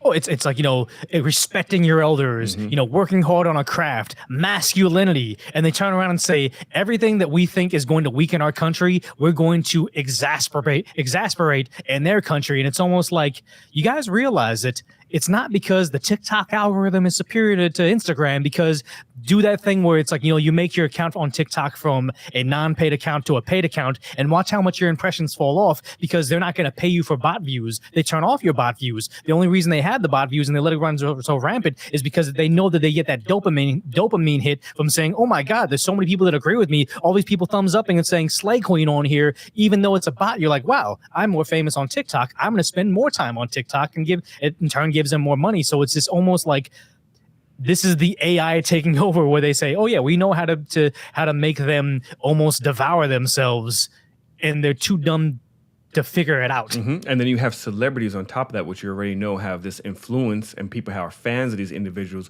who will then feed into that trend as well, who will come there and be like, there are trans kids that are being crucified left and right here in American streets. There's black people who are being hunted day by police officers, and you have celebrities, legit celebrities, who are coming forward saying that. Yeah, just like they're saying this stuff because. Why? Because they want to be relevant. Because again, celebrities and just actors. Look, I've been in the acting space. A lot of actors are narcissists. It really is. Like, it's all about me. So it's like, a job. you that's your job, right? It really is. It's your job. So you go out there and you put your virtual signaling message out there, so you don't lose any fans. And then when you have someone who doesn't do anything, like Chris Pratt, who's just like, I'm a Christian. Oh no, you're Mario. Let's go tank Mario for the critics. But then you see the actual audience, which is like 98%, but the critics is like 30%. My kids went and watched it. They were like, I enjoyed it. Those that went with them, I enjoyed it. I haven't seen it yet, but everyone says that they enjoy it, and it's clearly, it's killing it in the box office. It's close to $1 billion now. So what are you talking about? It's so strange. And then, you have, but then I get bothered too with the conservative side, where they just kind of harp on the same stuff over and over, like Matt Walsh with the trans stuff, or like Candace Owens, who's on this Lizzo trip right now, who she's just constantly bashing Lizzo for being fat. And it's like, I get it. Yes, Lizzo is fat, out of shape. There's nothing really attractive about her. Some people are attracted to her. Sure, there's a small minority attracted to super large women, but I get why she's frustrated, because it's like, oh, if you work out, you're too masculine, or you're toxic or whatnot. Like, you shouldn't be talking about being healthy, but it's okay telling people it's okay to be fat. Like, my kids recently watched a new Teenage Mutant Ninja Turtles trailer. Have you heard about the new trailer that came out? I just remember they did another like race swap on it, but they didn't do it in a like appealing way. It's almost like, why do you think that that's all they have to offer? It's very bizarre how it's the soft bigotry of low expectations. Exactly. And my 10-year-old son and my 8-year-old daughter literally sat there. We watched the trailer together, and I was excited. And my son looks at me because he watches Turtles, and he's like, why is April O'Neil black and fat? Yeah. And then my daughter's like, oh, why does Splinter have her afro? I didn't even know that. Jesus. I'm just like, what the fuck is going on? Like, I don't get where we're going in society. And this is, but it's like go ahead. They think so little of that community, thinking, oh, all we have to do is give him an afro, and then we get your ticket. You're gonna buy our, watch our things. Like, that's all we have to do. To me, that is racist. Yeah. So, and it's the thing of saying they always expose themselves when they stand up for a movement of when you say a negative quality, because they've deduced that person, that group, to that negative quality. When they say like, oh yeah, I think that there's a lot of groomers that try to hide within the trans movement, and they try to violate some people, and they do it under the guise of that. And they say, we should get rid of groomers. It's like, oh, what do you have issues against the LGBTQ community? I'm like, I don't have issues with that. I have issues with the groomers, but you're grouping them all together. Or if I do a video and I'm like, hey, look, here's a criminal doing a bad thing, and someone says, oh, you must hate black people, and I'm like, I didn't post a video of a guy doing his taxes or somebody sitting at home playing video games. I did the one of a guy shoving a Asian woman into the concrete floor and paralyzing her. If you think that represents all black people, I feel like you're exposing yourself, because you have that idea that that's representative of all of them. And it's just like, with these different woke movements, they keep on trying to say like, oh, they're so simple-minded. All we have to do is just put some weird level of inclusion, like that. What was the Scooby-Doo remake? Velma, yeah.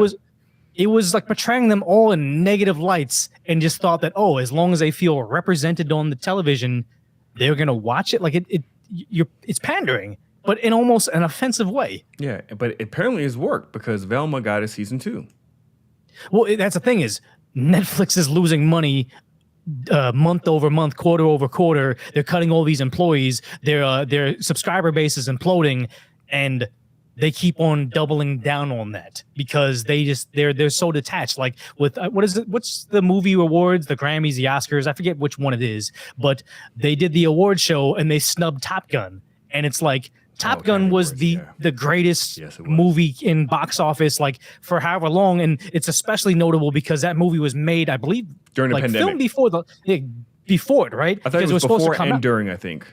Oh, they might have done some reshoots, but just the idea that this is like not even a relevant movie anymore. It's super far behind, and it's still killing everything that they were doing recently. And the limousine liberal coastal elites would like you to think that movie doesn't exist. Don't acknowledge this thing that's smashing all our, our wokeness and inclusion. We need to make sure that the winner of the Oscars or something, or the Grammy, whatever.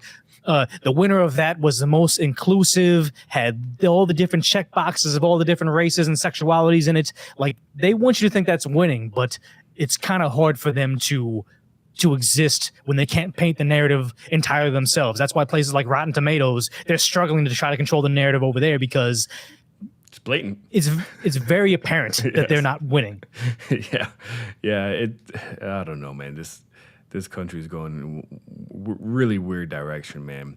But I think it's my bad. No, I was gonna say like I do have an issue though. Sometimes I feel like I'm always talking about bashing conservatives today. I'm not, but I kind of want. What it is, yeah. I want I want like a fair level of conversation sometimes, and I wish some conservatives, for example, especially with the trans stuff and with the groomers that you're talking about, because it is they within that community, there's a lot of people who were infiltrated just to try to have sex with kids or rape women or whatnot, right? Oh, no. I 100% know a dude. He was a transient. I've seen him around, and he was just a guy. He's just a guy. And then suddenly he started to like to hang out in women's restrooms and try to hide in there overnight and everything. And it was just like, oh, he's identifying as a woman now. But I'm like, no, I've seen him. He's like a homeless guy. He's a weirdo. He tries to talk to kids all the time and goes in the woman's restroom. I was like, he's a predator. He's just using that to try to say as like a shield, saying, oh, if you make it so I can't prey on kids, you're a bad person. And I'm like, no, I don't believe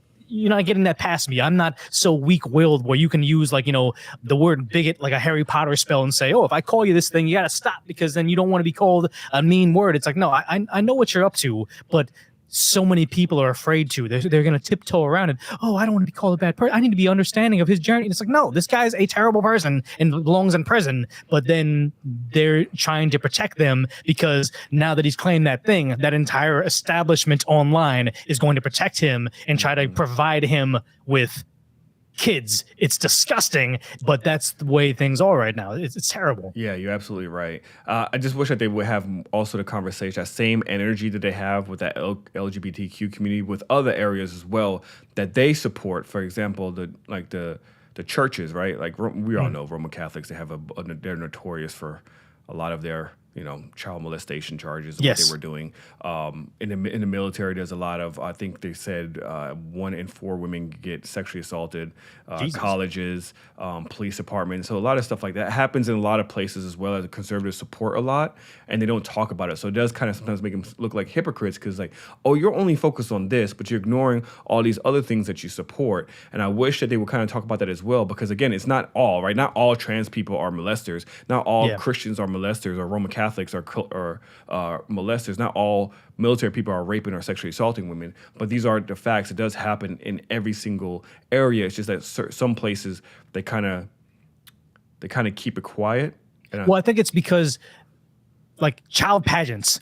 Yeah, those are horrendous. You need to get rid of them. Yeah. But I can never go into a room of people and say, hey, we need to end child pageantry. It's disgusting.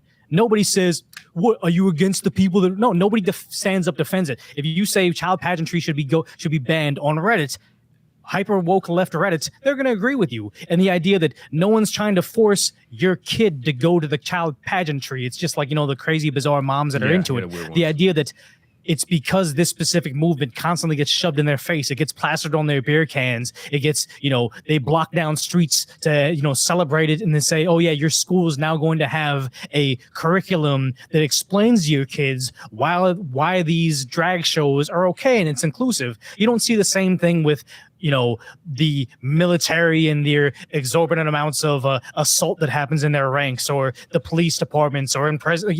No one's pushing it on them, and no one's demanding that they accept it. Everybody has a uniform level of saying, okay, it's bad, we should stop it.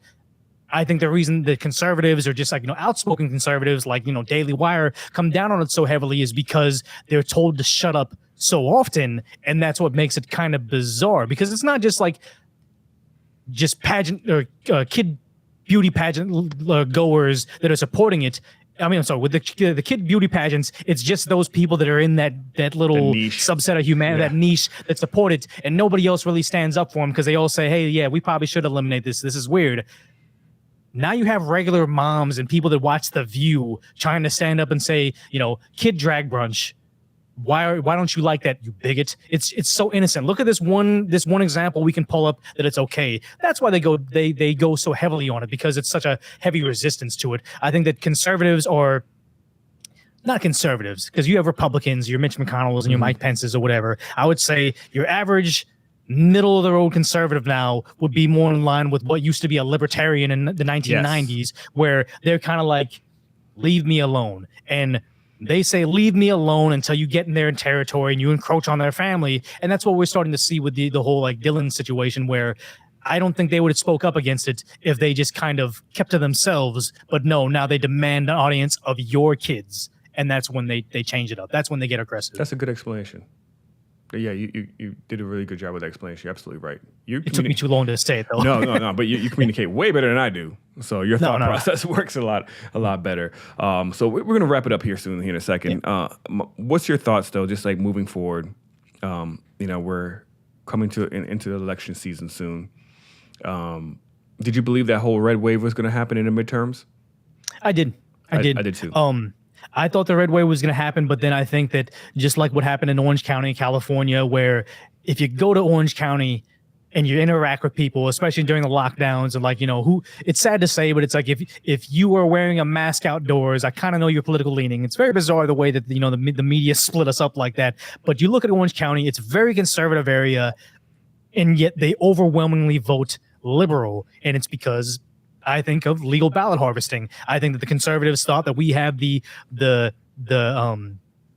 support of the general public, but they don't have the numbers of useful idiots and people that can actually just have their votes or their ballots be harvested out of retirement homes and apartment complexes. So I think in the coming election, if the Republicans are serious about it, which I think that Donald Trump kind of is if they start to do the largest ballot harvesting operation that the country has ever seen, then they're going to have a red wave. Then they're actually going to see changes, because ballot harvesting, I don't think, is the way we should be running elections. And universal mail-in voting doesn't seem to be a genuine way of deciding who should be the president of the United States of America. But as long as that's something that's a legal means of just selecting our president, the Republicans need to do it. Every single gas station, every single church, every single factory, like any place that just has people working blue collar work, that needs to have a ballot drop-off box, and do it in a legal way. But just the idea, do it in a legal way, but just the idea that I think there is a larger conservative movement than people know about. Not even conservative movement, just a movement of people that see the real world for what it is. They don't care about what Joe Biden says he's going to do for, HCBUs. They don't care what he's saying about, freedom in Ukraine. They care about, hey, my dollar doesn't buy me eggs anymore. That's what they care about. I thought the same thing, except after the red wave didn't happen, and I started trying to analyze like what went wrong. And I think it was guns, and I think it was abortions, and I think a lot of people agree with that. The conservatives didn't push the message properly, I think, or maybe they were on the wrong side of the coin on that one. And I think the Democrats are a lot better at marketing, and I think they're a lot better at getting you emotionally involved to go out and vote. And the Republicans don't do a good job at that, and that's the reason why I think they lost. And looking at what's happening now, you got Donald Trump and maybe DeSantis. We don't know. But what Donald Trump is doing, I think, it's counterintuitive by bashing DeSantis, which is in your own party, and Biden. I think he needs to start focusing more on looking at the economy and look at the failure of the Democratic Party than anything else. Well, I think that even though I don't agree with what Donald Trump is doing right now, I think that this is probably his smartest move, because conservatives, when they're sitting down to select their candidate for the presidential candidate for 2024, they need to think, will DeSantis get more middle of the road voters, or will Trump get more extreme make America great again, America first voters? And DeSantis is like, the operations man. Like what happened with Apple, where you had Steve Jobs. Like, Donald Trump is your Steve Jobs, the idea man. Mm-hmm. DeSantis is the chief operations officer that most people don't even know what his name is. And sad to say, in the Kim Kardashian reality TV world that we live in right now, that doesn't get people in the voting booth, someone with a lot of great ideas that executes really well. He's going to get political people involved. And just the idea that why the red wave didn't actually happen is because conservatives were like DeSantis or Pence or whatever. They rely on having voters informed and understanding nuance. Yes, the title of what we're doing over here seems bad, but when you look into it, it's actually in your best interest. What the Democrats rely on is something like dumbing down a movement to something like Black Lives Matter. Everybody agrees with Black Lives Matter. Not a lot of people believe in cultural Marxism and destroying the nuclear family, but that's hidden inside there. But people don't go beyond the headline. They think BLM, let me donate to them. I'm going to be in with all my friends. If I put the shirt on, I'm going to get high fives wherever I go in Los Angeles. It's just, they had a better messaging, like you said, but it's just, they're relying on two different things. So it's Biden, the catchy slogans and everything that works. DeSantis doesn't counteract that. I think Donald Trump attacking DeSantis and calling him DeSanctimonious and being very flamboyant and in your face with it, and being orange man bad and like saying I'm going to go after everybody, that's going to be what counteracts and gets people in the voting booth and actually excites people about stuff. And I think that, sad to say, Donald Trump doesn't need to be afraid of a Joe Biden during the election season. He needs to be afraid of a Ron DeSantis. It's almost like, I don't know if you follow basketball at all, but in the NBA back in like the 90s, the 90s, early 2000s, whoever won the Western Conference was probably going to win the NBA title because the Eastern Conference was so weak. I think that's what they're looking at right now, is whoever comes out of the GOP is going to win it if they do the proper amount of ballot harvesting, because that's just the only handicap that they've been operating during the midterms or during all the murky circumstances when, you can't talk about it too much, but when all of a sudden you stop counting ballots and then all of a sudden you get a really big dump of a certain political party votes, and then you resume counting again, they need to counteract that. I agree, but they're not proactive enough. And that's an interesting take too, especially about DeSantis, because so I live in Florida. I like DeSantis. I didn't vote for him initially. I voted for Andrew Gillum. Didn't work out. Second time around, I did vote for DeSantis, and he was actually very liked amongst Republicans and Democrats here in Florida. Problem is now, like he's been passing a lot of bills now that's very, very much catered towards the right wing. He's losing. He's starting to lose, at least in my opinion, from what I'm seeing, because he's kind of losing me too. Like, I agree 80% with the stuff that he does, but he's now leaning so far to the right and trying to just please this crowd instead of trying to find the folks in the middle. Like, that's what we want. And I think Donald Trump does a better job at that, finding the folks in the middle, where he's now doing kind of the opposite, which is, I think is really, he's going the wrong direction. Whoever's managing his campaign, if he's planning on running, needs to kind of pull him back and say, hey, the conservatives are going to vote for you regardless. You need to try to convert some liberals who are willing to listen, and the people in the middle like myself, the libertarians, the independents, the ones who will vote regardless, whatever fits their best interest, because that's how I am, at least. Yeah. Well, I think that at the end of the day, if it comes down to either Kamala, Biden, or Gavin Newsom, no matter what DeSantis does, very conservative, like hyper aggressive for the Republicans in the next 2 years, it's not going to make you say, you know what, DeSantis, I like 60% of what you did, but then you know what, I think Kamala Harris is a better candidate for president. I'd rather her have the nuclear football. It's simply not going to happen. So I think that he needs to cover his base on the more, make America great again, hyper right-wing conservatives. And he's running for president. Like, he's on a book tour right now. No, him and Gavin Newsom are both running for president right now. They just can't exactly announce it because I think there's something with fundraising and tax purposes this early on. But yeah, he's definitely running, and that's why he's changing his stance. But I mean, people are going to accuse DeSantis of being a plant or a globalist or whatever it may be, but it's just like he's going to be your more run-of-the-mill typical politician that's going to do and say the right things that, you know, the political consultants advise them to do. It's going to be more of a standard race this cycle around if DeSantis gets a nomination. But honestly, I don't think that with what Trump went through with the indictment and how he attacked DeSantis and DeSantis lost ground in the polls, I think it's going to be another Trump-Biden race, which is just it's ridiculous. I really don't think Biden's going to run again. I could be wrong though. I just like watching him every day. He belongs in a home. It seems like he does. It's like he's just too old for the job. I'm not trying to be mean or like know old shame or whatever the word is, elderly shame. But he's clearly confused. He's clearly not running anything. I like there's nothing good about him being in office right now, unfortunately. The only thing you know about Biden is nobody in his family truly loves him. Because if they did, they'd be like, no, we got to stop doing this. Like, you know, the guy, John Fetterman, and what is he, senator from Virginia? Like, he's worse than Biden, but apparently it's vote blue no matter who. That's how much of a stranglehold they have on their base, which kind of leads me into believing that a lot of their base is just ballot harvested. Yeah, and I gave up. Because go ahead. That's why I think that they have such a stranglehold on it, because if they're able to get people like Fetterman, Biden, and the actual dead Democrat that was running for office in office and voted through, it's not actual like people. Yeah, because the Democratic Party definitely lost me in the last election when I felt like they had two good candidates. Again, I liked Andrew Yang and I liked Tulsi Gabbard. Yes. Like those two, I felt were the strongest candidates, especially Tulsi Gabbard. She fit all the categories of what you needed for the Democratic Party. Female, check. Yeah. Minority, check. Served in the military, check. Yeah, but then she wasn't gay. I guess that didn't fit.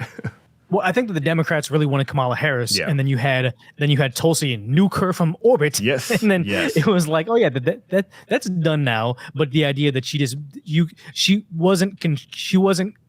They couldn't control her like they can control Kamala. And she was against war. And they didn't like that. Yeah, and she was against war. Yeah. And this is the most ridiculous thing. Like what you said, I don't recognize the Democrat Party earlier in the call, where it's like, when did the Democrats become the warmongers?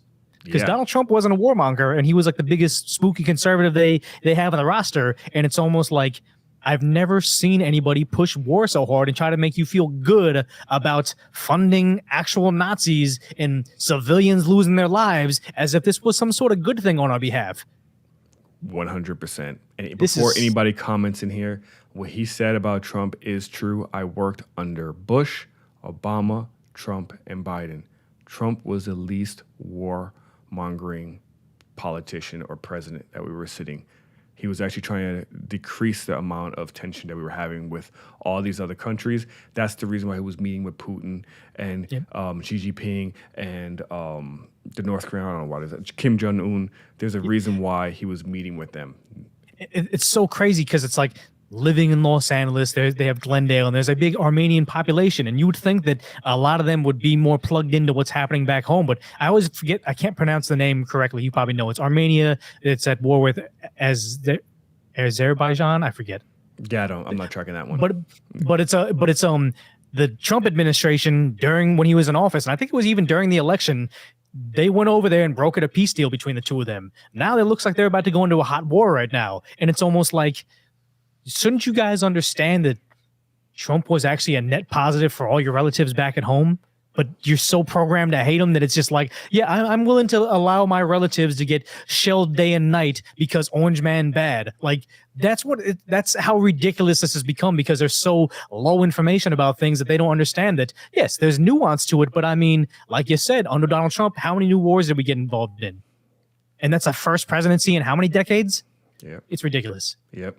So if there's a chance that there's a good Democratic candidate that will pop out of nowhere and you like what he's talking about, would you vote for him? Yeah, if they were doing good things and they had a good message and they were anti, you know what, I'm okay with any candidate that would be anti-establishment, saying, I don't like what what Kamala Harris is doing. I don't like what all these extreme Democrat governors are doing and all, like, you know, they would just stamp their foot down and say, no more, let's, like, you know, put America first. But the sad thing is it's never going to happen, because we've seen them shut it down, would this be the third election consecutive where you had Bernie Sanders, which was the guy that was going to be the person that was for, I think Bernie Sanders is terrible, but he was what the American people wanted. Yes. And they figured out a way to make it so it was going to be Hillary. And then it was going to be Tulsi, or it was going to be not Andrew Yang. I don't think actually Andrew Yang had enough steam, but just the idea that they did the utmost. They changed all the rules of the debates to try to specifically omit them, whether it be for how much of a percentage of a vote they have or how much of a fundraising platform they have. They figured out a way to exclude them. So it's like, yeah, hypothetically, if the Democrats ran a America First candidate, would they have my vote? Possibly, but they're absolutely never going to let that happen. And it's just this sad reality we live in. The idea that the Republicans ran Trump because I don't think that anybody realistically thought that he was going to get the nomination. Yeah, no, that's the only reason they let him do that. Yeah, he was a sideshow. He definitely was. Honestly, I also think that he didn't think he was going to win. I think he was just doing it to build up his brand, and then it was oh shit, I won. Let's do this. So yeah, he didn't want to be chief of operations for the USA. He wanted to do rallies and have people fundraise for him. That was what he liked, because I know that a lot of people seem to love Donald Trump, but you got to realize when he was hopeless of winning the election, like it was already signed, sealed, and delivered, he wasn't there. He was still fundraising millions of dollars on the idea that he was going to overthrow it, and it's like, you don't realize that he's just taking advantage of your blind faith at this point in time. Like, he's not doing anything with it. And all those people that got locked up on the 6th, he left them there. Like, it's at some point in time, you got to realize, oh yeah, he's at its core is a businessman. And that's not necessarily like what you need at sometimes. And that's why I feel like a lot of people think that DeSantis would be a better president, but being a better candidate is an entirely different thing. Yeah, it's always about business at the end of the day anyways.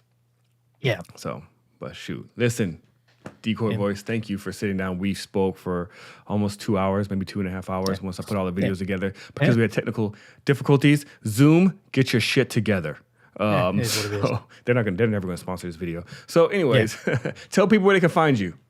Yeah, youtube.com/decoyvoice or decoyvoice.com, or I just have some merchandise and other ways to support me, a mailing list and everything. But honestly, it's just, you can catch my videos on YouTube at Decoy Voice, and I live stream every Monday and Thursday at 7 p.m. Pacific Standard Time, or avocado time, or if it's daylight savings time. I always forget, but I'm always around. So if you want to check my channel out, be sure to do so. Really appreciate you for having me on your channel on Culture Currency. It's kind of cool to have just regular discussions with regular people that aren't actually out there to make me think a certain way, vote a certain way, or spend my money a certain way. That's what the internet has become. So it's just nice to have genuine conversations with genuine people. Yeah, absolutely. And hopefully this won't be the last time, because I really enjoyed having you as a guest, and I really enjoy having this conversation with you. So hopefully we can do it again, because again, like I said, I think you're going to reach 1 million by the end of the year.